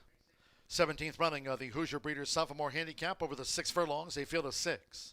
Scratch 1, Mondavilla, and 3, Wudaz. No pentafecta wagering here on the Colts and Geldings division. Presenting the field on parade, the 2 is Serbaji. Marcelino Pedrosa Jr. riding for Southwest Racing Stables Incorporated of trainer Gennaro Garcia, Bruce Murphy, and Lori Murphy, the ownership. 1 and 3 are the non-runners. Here's the 4, Tap, Tap, Tap It In. Mitchell Murrell has a win on the card. Tim Eggleston trains for Joseph Baldassari. Number 5, First Division. Manny Esquivel riding, the son of Omaha Beach, trained by Kenny McPeak for Deanne Bear, Brett Logan, and Bill Baxter, the ownership. 6, Sleepy. Partnered again with Luis Contreras. The last out maiden winner here, trained by Randy Klopp for Indiana breeder owner Dennis Reese's Reese Ranch. Number 7 is Gisoli. Back in town for the Hall of Famer Steve Asmussen. Eric Asmussen rides in the colors of William and Corinne Honeybrow. And 8, Special Creed with Evan Roman riding for breeder Larry Goodwin and Elliott Racing LLC of trainer Michelle Elliott. The Colts and Geldings division of the Hoosier Breeders Sophomore Handicap. Exacta Trifecta Superfecta starts at a late double. 9th race with that quarter horse maiden juvenile over the 350. In the 9th, if you're wagering on a late double, scratch 11 Cool Candy Wagon, scratch the AE. 6 Delray's Roland Bayou, Fernando Martin on 6 Delray's Roland Bayou. The 9 One Sweet Wagon, Giovanni Vasquez Gomez rides 9 One Sweet Wagon. And 4 S Predestinado is a first-time gelding in the quarter horse maiden juvenile dash. Fast Track nearing post time for the Hoosier Breeders Sophomore Handicap.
Ladies and gentlemen, for information, a late jockey change in the 9th race to close out the card with that quarter horse maiden juvenile dash.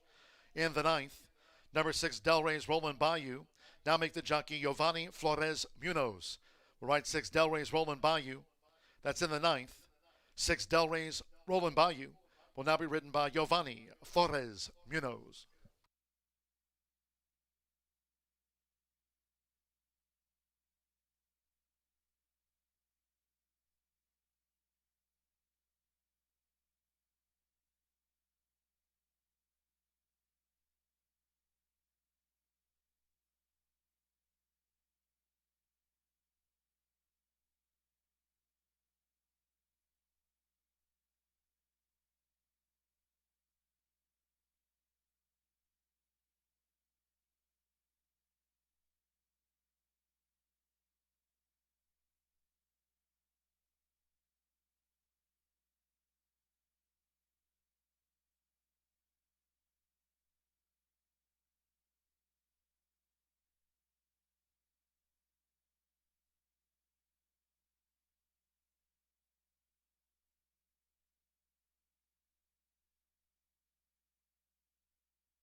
Sleepy first to arrive at the 6 furlong start. Sleepy's down at the starting point.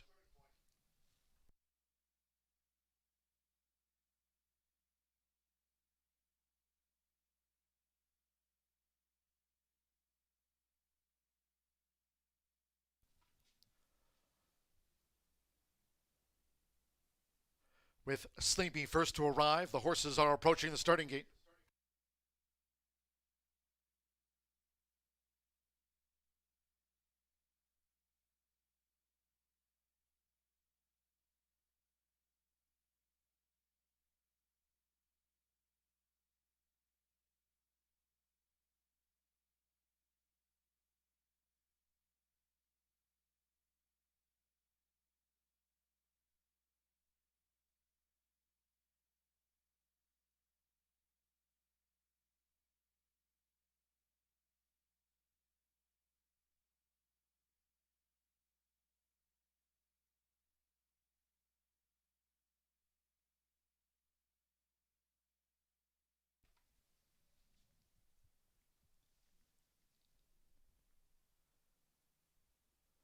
The horses have reached the starting gate. It is now post time for the Hoosier Breeders Sophomore Handicap. Colts and Geldings division, they're going in. Marcelino Pedrosa Jr. with Sir Baji.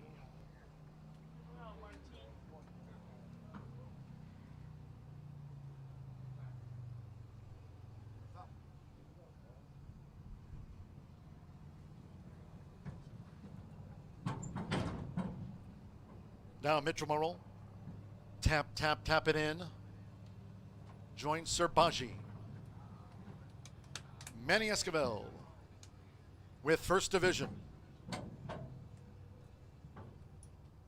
The son of Omaha Beach, First Division. Joins Tap, tap, tap it in and Sir Baji. The second of our premier races on this Wednesday card, Fast Track. Luis Contreras with Sleepy. Just a couple in the back. Eric Asmussen, Gizzoli making his 3-year-old seasonal bow. Gizzoli went in well, one more. Evan Roman with Special Creed. The filly division of the handicap went in 110.87 hot middles. They're in the game. Hey, one sec. They're off in the Colt and Gelding division of the Hoosier Breeders Sophomore Handicap. And Special Creed rockets away. Good start from Sleepy, and first run of 2025 for Gizzoli with a white cap. So it's Special Creed, has the speed to lead for Evan Roman, and Sleepy is right there too with Gizzoli showing positional pace to track from third as they make this run past the half-mile pole. Tap, tap, tap it in is running in fourth. While 3 clear from First Division was the black helmet on and Sir Baji trails. The quarter 21.77 seconds. Special Creed rolls them to 3 furlongs out. So it's Special Creed who leads here by 4, coming toward the quarter pole from Sleepy, who continues to chase the pace. Gizzoli's running in third. And First Division's gearing up now to join the battle. Special Creed leads by 3 as they come for home. Gizzoli's drop back. Sir Baji on the far outside with this bid. And tap, tap, tap it in toward the rail. They're homeward bound. It's Special Creed. Half mile under 44 seconds. 1 furlong still in front of Special Creed, who's trying to last. Tap, tap, tap it in with the rail. Sleepy between horses. And here's Sir Baji, who's mounting a late charge for Marcelino Pedrosa Jr. Sir Baji has rallied to take the lead. Sir Baji's 21-1. Sleepy was second, Special Creed third, tap, tap, tap it in First Division, and Gizzoli was last to finish.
110.43 after the Colton Gelding division of the Hoosier Breeders Sophomore Handicap. 2-6-8-4-2 Sir Baji.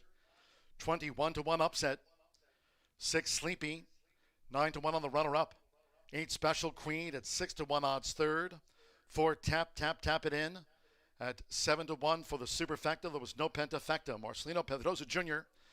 with the red rally cap on for Gennaro Garcia at 21-1.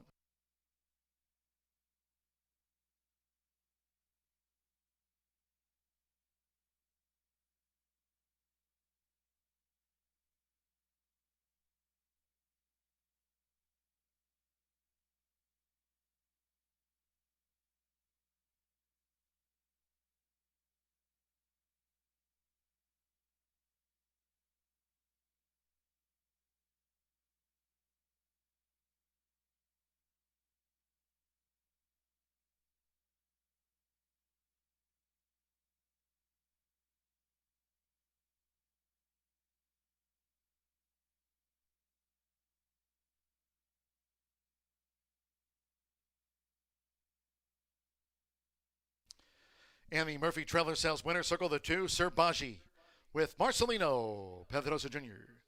Sir Baji, a 3-year-old bay gelding by Bajati, at a Proud Dreamer by Proud Citizen. The winner was bred here in the Hoosier State by Bruce and Lori Murphy, racing for trainer Gennaro Garcia's Southwest Racing Stables Incorporated, Bruce Murphy and breeder Lori Murphy. Horseshoe Indianapolis congratulates the winning connection. Sir Baji was 21-1 at the off. Ran third here last season to Mondavilla, and the Crown Ambassador takes out the Colton Gelding division of this 100 grander today. 2-6 exacta, 387.40. 10-cent superfecta, 2-6-8-4, paid $355.67.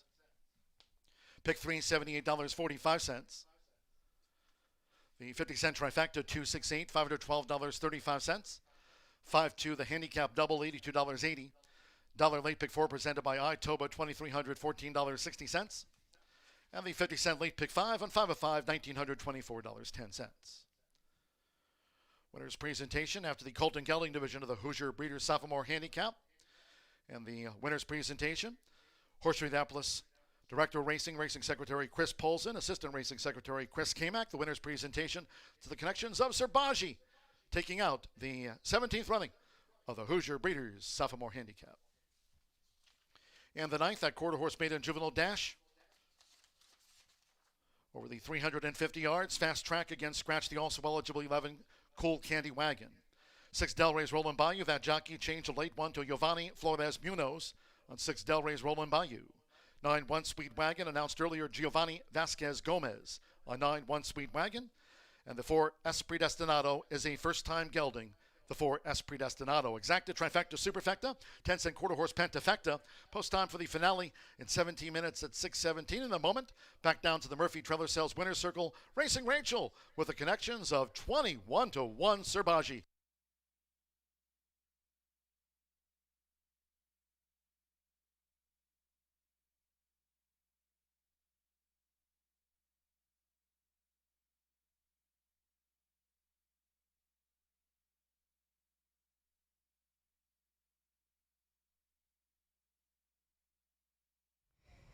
Hoosier Breeder Sophomore goes to, look at these classy guys. I just said $45 on Bruce Murphy, Gennaro Garcia, and Marcelino Pedrosa. They're like all of our top connections. So you guys got totally ignored, and you said, that's fine, let him. You broke Sir Baji's maiden. So tell us a little bit about this guy. He looked really good going in the stretch.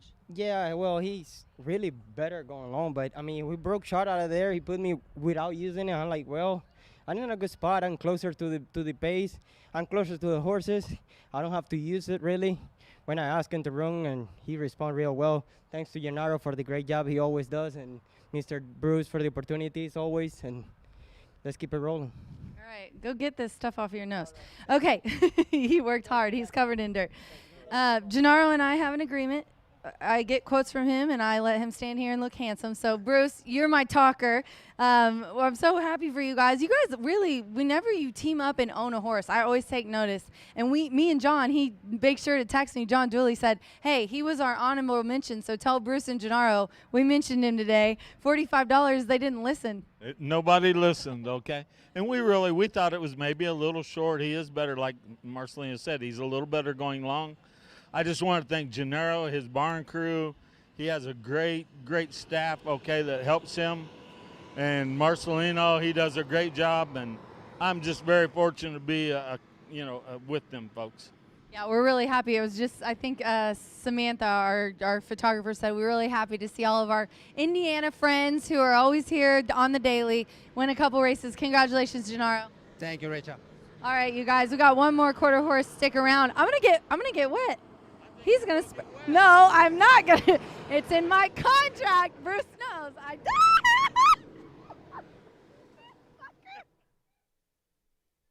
Classic Horseshoe Indianapolis moment that.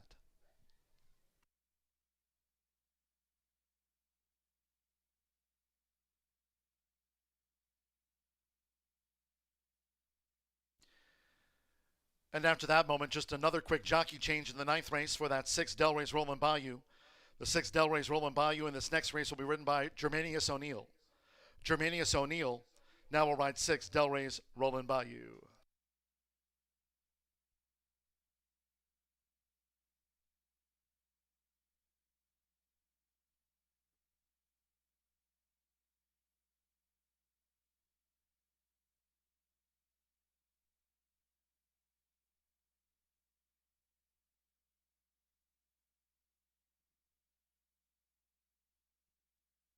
Results are in for today's Racing Rachel's Warriors contest. Congratulations to Steve Sharon in first place, Jeremy Ackridge in second place.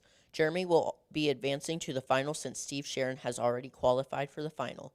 Then in third place, we have Melba Johnson. Thank you for being here at Horseshoe Indianapolis, and have a great night.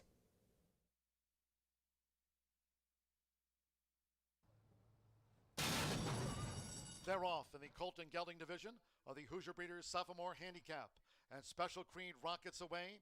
Good start from Sleepy, and first run of 2025 for Gizzoli with a white cap. So it's Special Creed has the speed to lead for Evan Roman, and Sleepy is right there too with Gizzoli showing positional pace to track from third as they make this run past the half-mile pole. Tapping in is running in fourth. While 3 clear from first division was the black helmet on and Serbaji trails. The quarter 21.77 seconds. Special Creed rolls them to 3 furlongs out.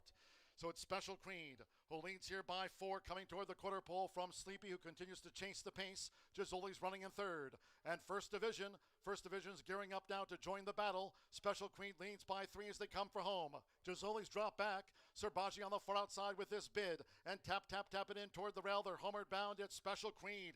Half mile under 44 seconds. 1 furlong still in front of Special Creed, who's trying to last. Tapping in with the rail. Sleepy between horses. And here's Serbaji, who's mounting a late charge for Marcelino Pedroza Jr. Serbaji has rallied to take the lead. Serbaji's 21 to 1. Sleepy was second. Special Creed third. Tapping in First Division. And Gizzoli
Well, you've seen terrific performances from our 3-year-old thoroughbreds today at Horseshoe Indianapolis, and you're going to see an exciting race coming up in our finale. It's a little test for 2-year-old quarter horses. We've got a scratch of the 11, but I'll tell you what, of the remaining 10 horses going into the gate, only 5 of them have made a start. So what that really boils down to is that you're going to have to look at the connections, the pedigree, their experience in the morning in their training race or morning works, and then you just got to let it ride. The biggest problem with quarter horses, babies as I like to call them, these 2-year-olds, is that they all learn at a different rate. And you're going to see some horses that get it right off the bat. They're brilliant. We've seen a couple this season. Then you're going to see some others that just aren't quite ready. And they're going to need a little more training, a little more experience in the morning, probably gate works. And then they could come back and fire big. So when you see this race, remember our futurity season is coming up. Take a look. If any horse kind of has a mishap, just keep an eye on them, because in the next few weeks when we have futurity trials, these horses could rebound nicely and reward you at the windows. All right, well, let's go to the paddock and take a look. And I'm going to go, my top choice will be number 3, Lead Me to the Beach. I think this filly could give trainer Claudio Barazza and his go-to rider Edgar Diaz their second quarter horse win of the week. They won with a maiden yesterday. And this is a filly by top Indiana quarter horse stallion Escondido Beach.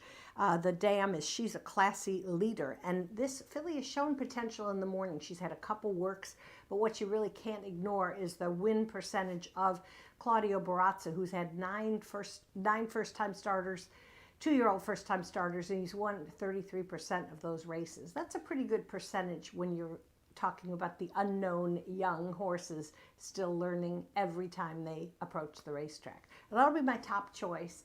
All right, let's go next to number 2, CM Lily's Corona. Now this race is not restricted to Indiana breds. So you got some open breds. And this is a filly also. That's the other thing. The fillies and the boys compete all the time in quarter horse racing, unlike thoroughbred where they're usually split into different divisions.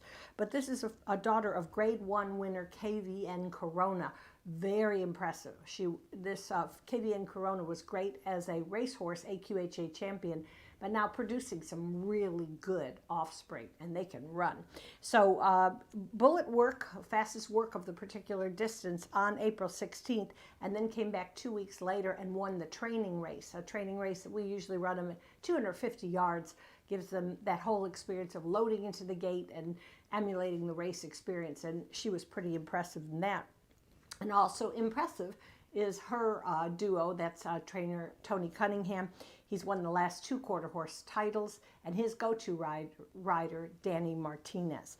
I think they've done with their babies. This is an Oklahoma-bred filly that could very well come out on top in our finale.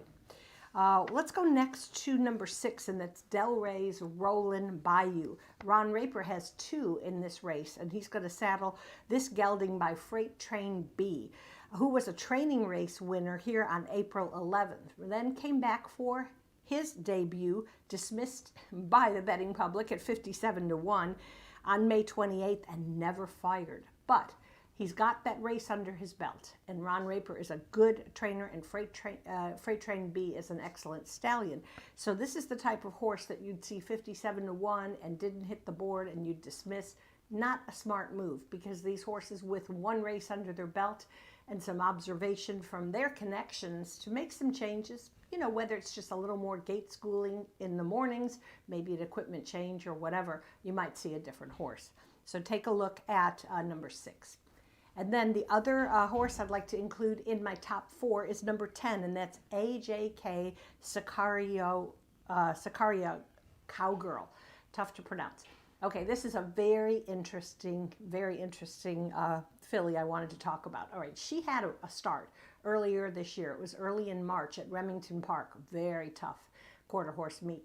And she finished out of the money, and what happened, if the description was that she crow hopped. Now, I've only seen that twice, so I had to double check and make sure I had it right. It's a kind of contorted bucking motion that is, you don't see it in thoroughbreds, but in quarter horses, they will literally buck, and all 4 feet, I don't even know if you call it bucking, but all 4 feet are off the ground. So in quarter horse racing, you've got to get a good break, from the gate, and then you have to have a clear path to the wire. There's no way you're going to win if you're all 4 feet are off the ground. It's just simple. But trainer Sacramento Chavez has had a couple months to work with her, and don't be surprised at the odds. Don't be surprised at anything. Just look at her in the paddock, make sure she's a little calmer. But I'll tell you what, her pedigree is awesome. Flying Cowboy 123 is throwing winners right and left.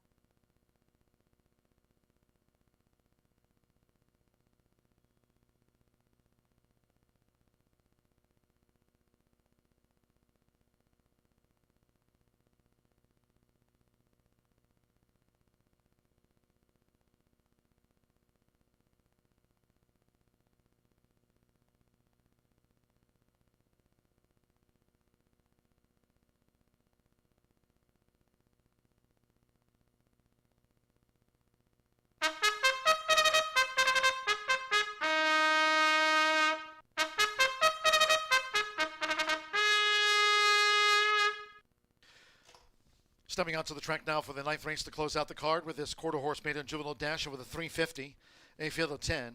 Scratch the also eligible 11 Cool Candy Wagon, scratch number 11. A couple of jockey changes. 6 Delray's Roland Bayou. Germanius O'Neill rides the 6. 9 One Sweet Wagon. Giovanni Vasquez Gomez rides the number 9. 4 Esprit Destinado is a first-time gelding that should be marked on your program FTG.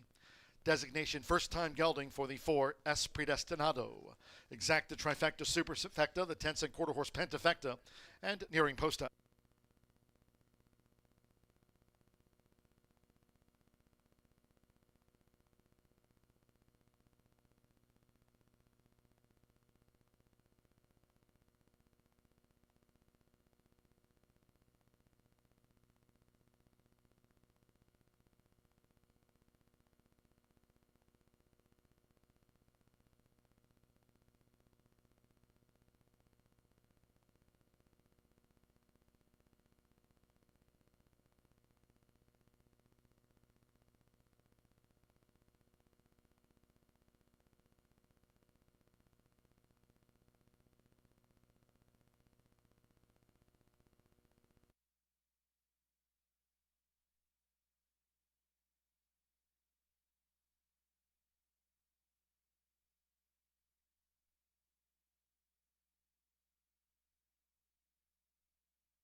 The horses are approaching the starting gate.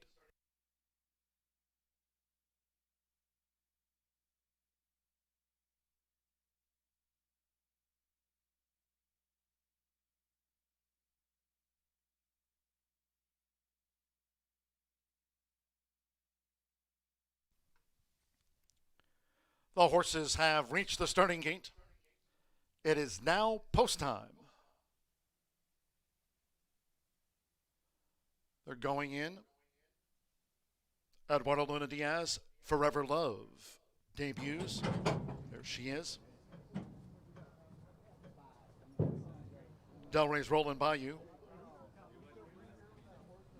CM Lily's Corona. Lead Me to the Beach.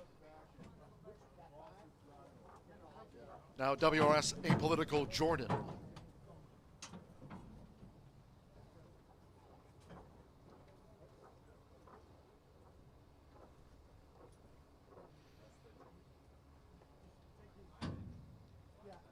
S Predestinado coming up. Time for Heroes. Giovanni Vasquez Gomez with One Sweet Wagon in the hot pink. German Rodriguez, Flair for Emma, drew 5.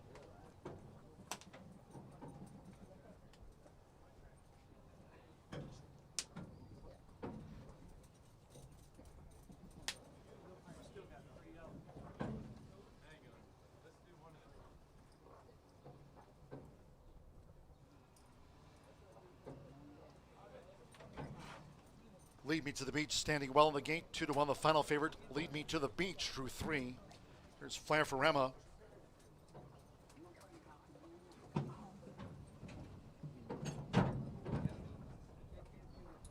One Sweet Wagon. AJK Sicario Cowgirl will be last.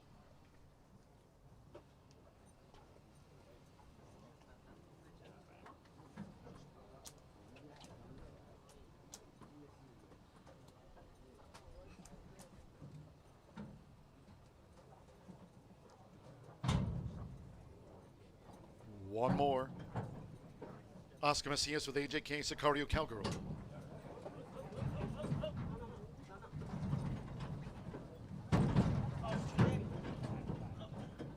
Thursday post time 2:10. Last of the day, all in.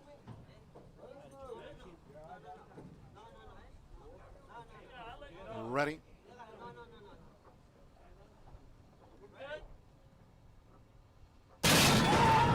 Off the Wednesday finale. Quick starts for CM Lily's Corona with the newcomer Forever Love with the rail past the 3:30. Here comes a charge from S Predestinado. On the outside is Delray's Rolling Bayou, and One Sweet Wagon, AJK Sicario Cowgirl is linked. It's Delray's Rolling Bayou. Delray's Rolling Bayou has won it clear cut, and then One Sweet Wagon with WRS Apolitical Jordan among those next across the finish.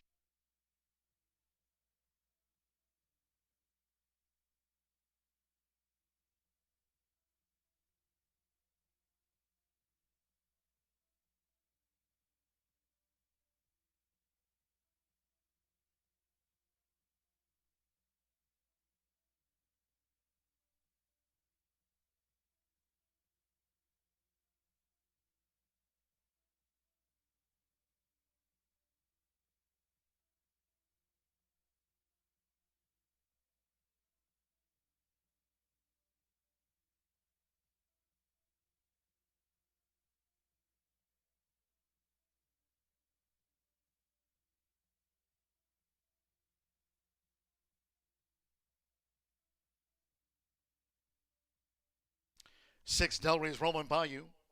5-1 first. Photos for second, third, fourth, and stand by for the fifth for the quarter horse Pentafecta. Late pickup ride for Jamarian S. O'Neill. Here for Ron Raper, Delray's Rolling Bayou at second asking.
Result of the photograph finishing second was 9, One Sweet Wagon ahead of 7.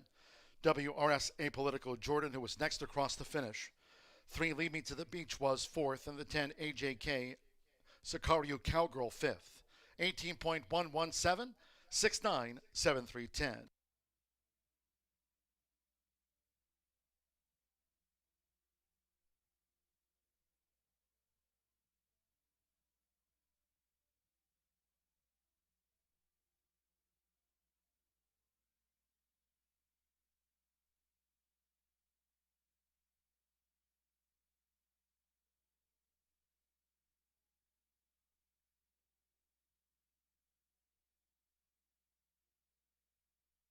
Ninth race official.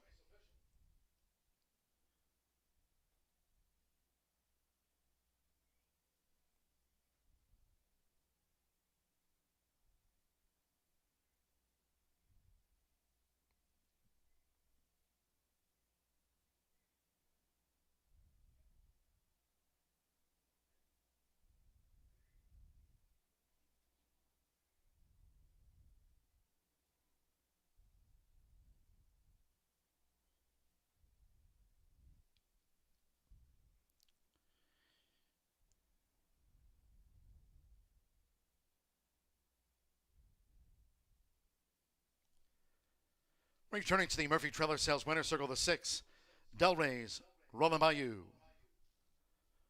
Jamarius O'Neill picking it up. Del Rey's Rolling Bayou is a 2-year-old big gelding by Freight Train B out of the Stolimare Stolia Del Rey. Winner was bred in the Pelican State, by owner Dan L. Wasserbeck, and Ron Raper trains the Louisiana bred. Horseshoe Indianapolis congratulates the winning connections of Del Rey's Rolling Bayou. 18.117 seconds. Final results in. The 6.9 exacta paid $482.80, 50-cent trifecta, $683.50, 2-6 late double, $432.20. Pentafecta carryover, that'll go to the 9th, our final quarter horse dash of the day on Thursday's card, $3,651. That'll be a quarter horse Grand High 5 carryover on the card tomorrow. Lead Me to the Beach got into the superfecta. Dime paid $2,368.78, 6.973 for the superfecta. No tickets in the Penta. Final pick 3 on the card returned $340.40. That concludes our live racing program for today. We thank all that joined us here at the races. Cheers to all who tuned in. Live racing resumes tomorrow, and we will have that quarter horse 10-cent Grand High 5 carryover at the tail end of our Thursday card that kicks off at 2:10 p.m. Eastern. Until next time, for all of us here at Horseshoe Indianapolis, it's been my pleasure today from the broadcast booth. Go Pacers. Track announcer John G. Dooley saying good night.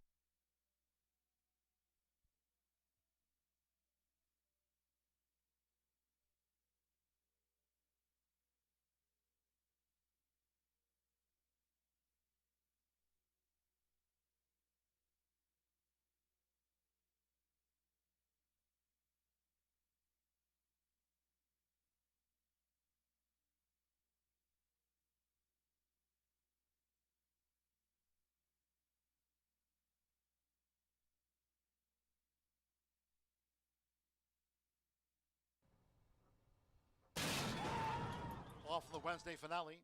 Quick starts for CM Lily's Corona with the newcomer Forever Love with the rail past the 330. Here comes a charge from Espredestinado. On the outside is Del Rey's Rolling Bayou, and One Sweet Wagon AJK Sicario Cowgirl is linked. It's Del Rey's Rolling Bayou.